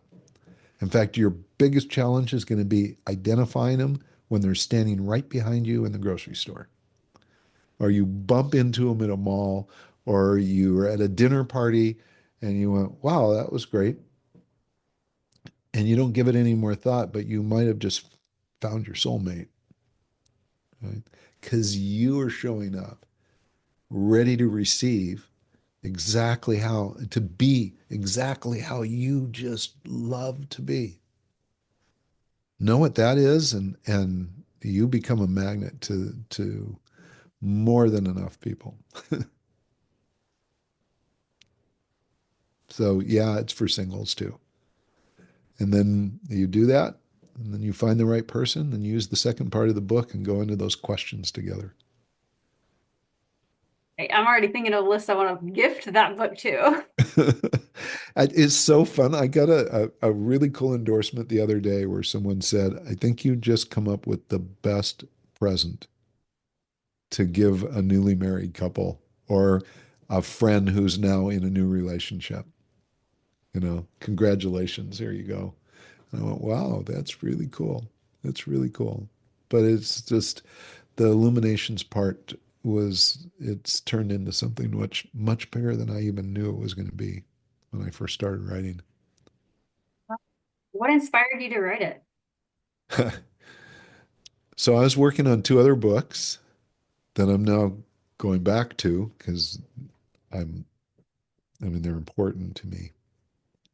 I had a friend in late April, early May, called me up and he had just split up from a girlfriend, a 5-year relationship. And he goes, Larry, this is the second time. I must be just an absolute idiot. Why am I not finding out what I need to know? I keep ending up in relationships and I don't even know who this person is. I don't even know why I was in them as long as I have been. I went, okay, okay. He said, so I decided that I was going to figure out I needed to know what all the questions were to ask. And he goes online and he's looking for books that have questions. And there are some out there, 101 questions or 1,001 questions you can ask to get to know your partner before you make a decision. There's some good questions. There are. But he turned around and went, but they're not, no, we're missing something. So he went to Chat GPT. He took AI and he went, I'm going to ask Chat, tell me, what are the 10 categories or the 20 categories I think he came up with? And give me like 50 questions for each category. And of course, chat will give you whatever you ask for, right? And he came up with all those. He said, so I have all these questions. Now we need to put it into a book form. And I kind of went, oh, okay, kind of interesting idea. He says, well, this is what you do, right? Right? Will you write it? And I went, let me think about it. I was on my way to Ecuador to produce and direct a documentary. And I went there, and the whole time I was there through that process, I would get, whenever I had a break, I would think about the book. It was kind of reminding me of the situation, you go into a gift store and you see something, you go, oh, that's really cool. And you look at the price and go, oh, and you set it down. And then you go, but I really like it. He says, all right, no, I'm going to see if I can walk away. So, like, I don't know about you, but I have a rule. If I can't get 5 blocks and get it out of my mind, then I'm probably supposed to have it, right? So this was one of those things that I went thousands of miles away and I couldn't get it out of my mind. And then I realized, Michelle, I've been doing this for nearly 30 years. And I've been working on questions from the beginning of genetic energetics. We created the thing called a relationship success scale because a group of outside scientists wanted to evaluate how effective our profiling was, how accurate it was. And so they had these questions they came up with, and they brought the best questions in from people like the Gottmans and whoever was doing great questions at the time. And then we had all our questions related to genetic energetics, which was called Match Matrix back then. It was designed to be a matchmaking product originally. And I'm going, God, I've been doing this for 20 years. And then I realized that my favorite clients in the whole world were ones that came to me well over a decade ago. And they said, Larry, we've both been married before and it didn't go well. And we care for each other. We love each other so much. We don't want to screw this one up. What kind of questions do we need to know? What should we be asking each other? So, well over a decade ago, that was presented to me, and I didn't have a set of questions for him.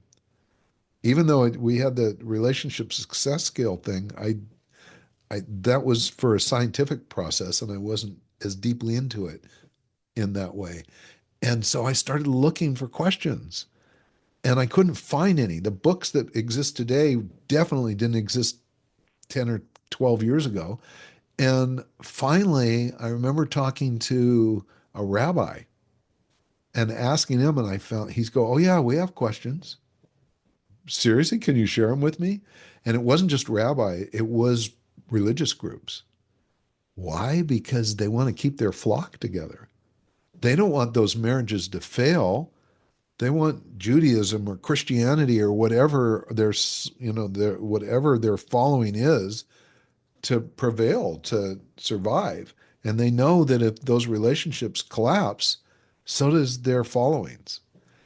So that was where the investment was in the questions. And I went, wow, okay. And I started reading them and I went, "It's pretty good." But here's what I discovered eventually, and this is why the illuminations got created, is that it's not so much the question, Michelle. It's how we ask the question and how we listen to the answers and how we respond that's more telling sometimes than the question itself.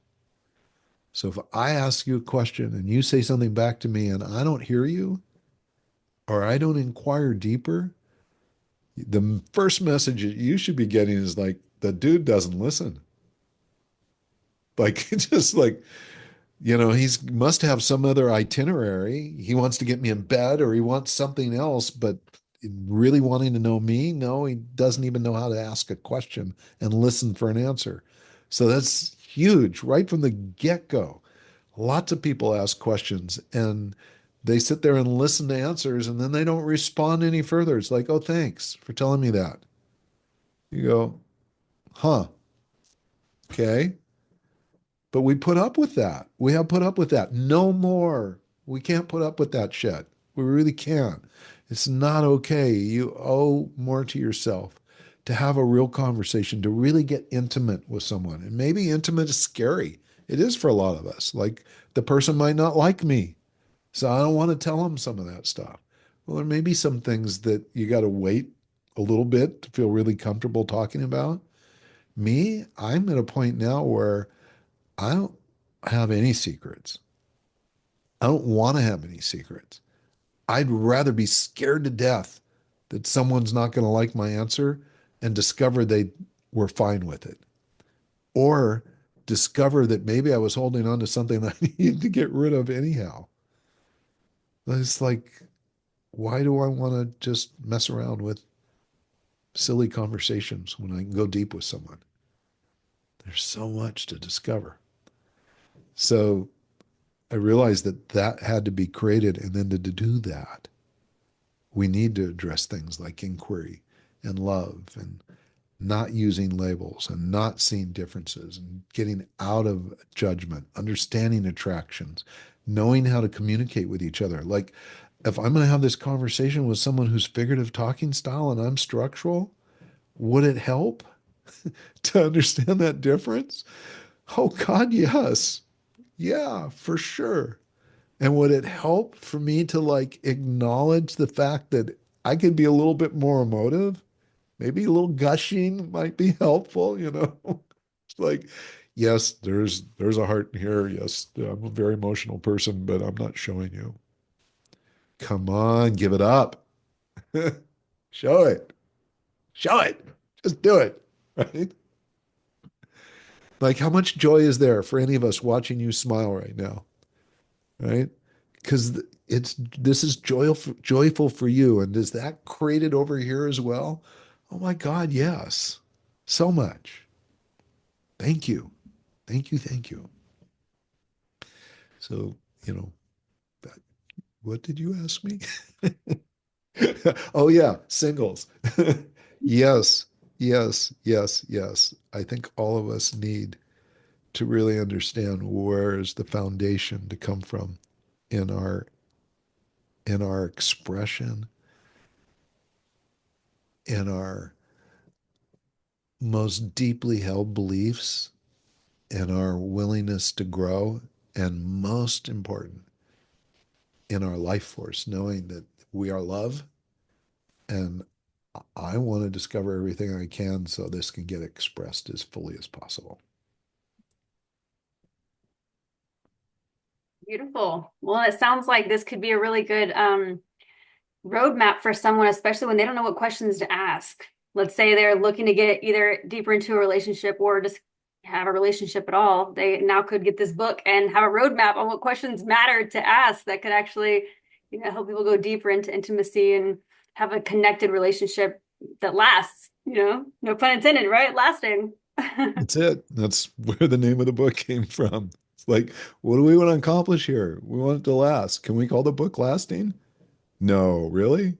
Yes. Yeah, let's do it. So it was a fun book to name because of that. It's like, And this book is available now? so it's available to pre-order. Okay.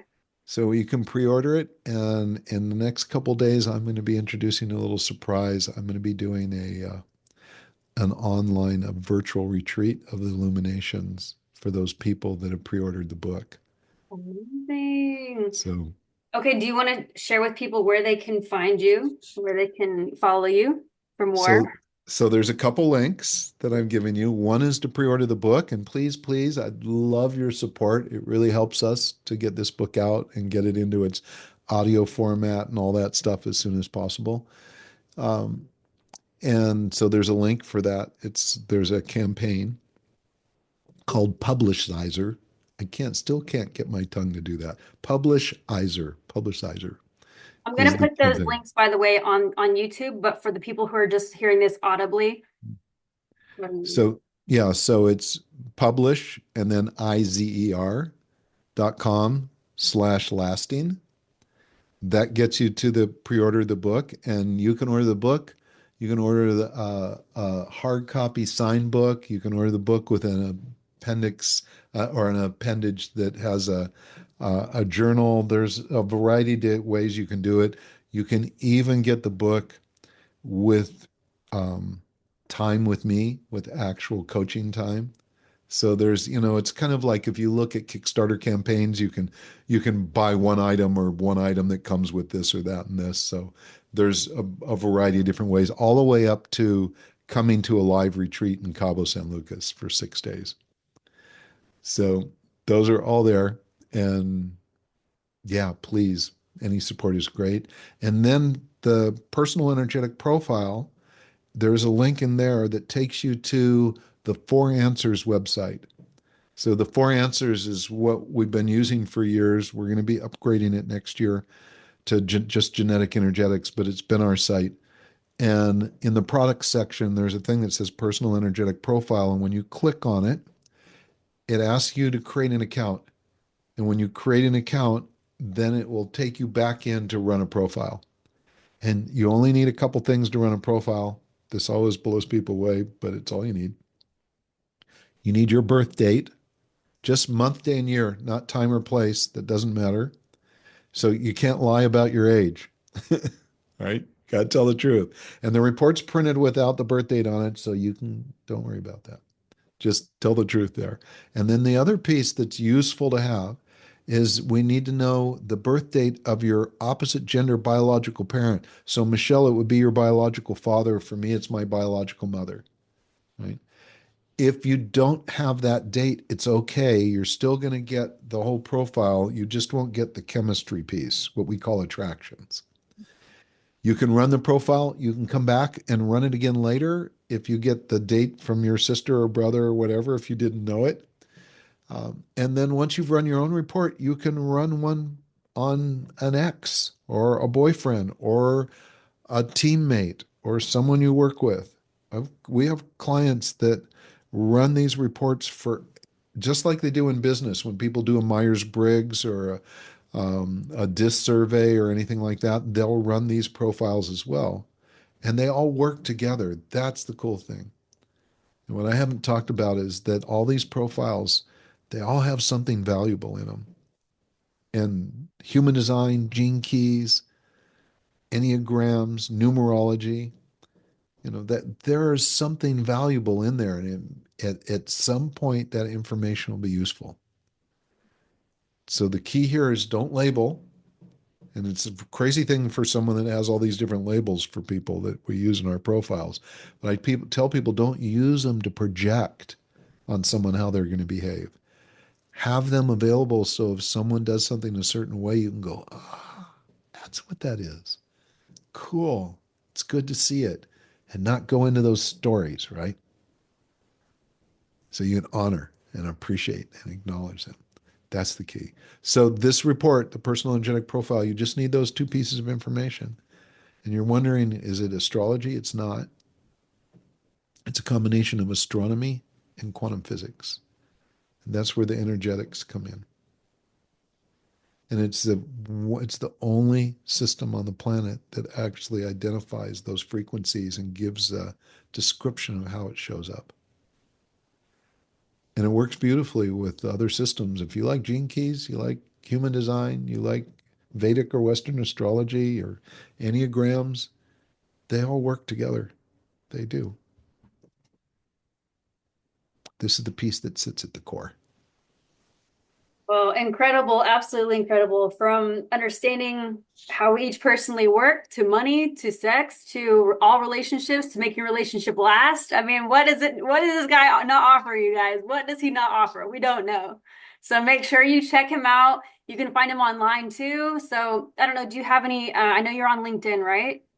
I am on LinkedIn. I'm on And all of them. That's the Instagram. I'm the Love Shepard.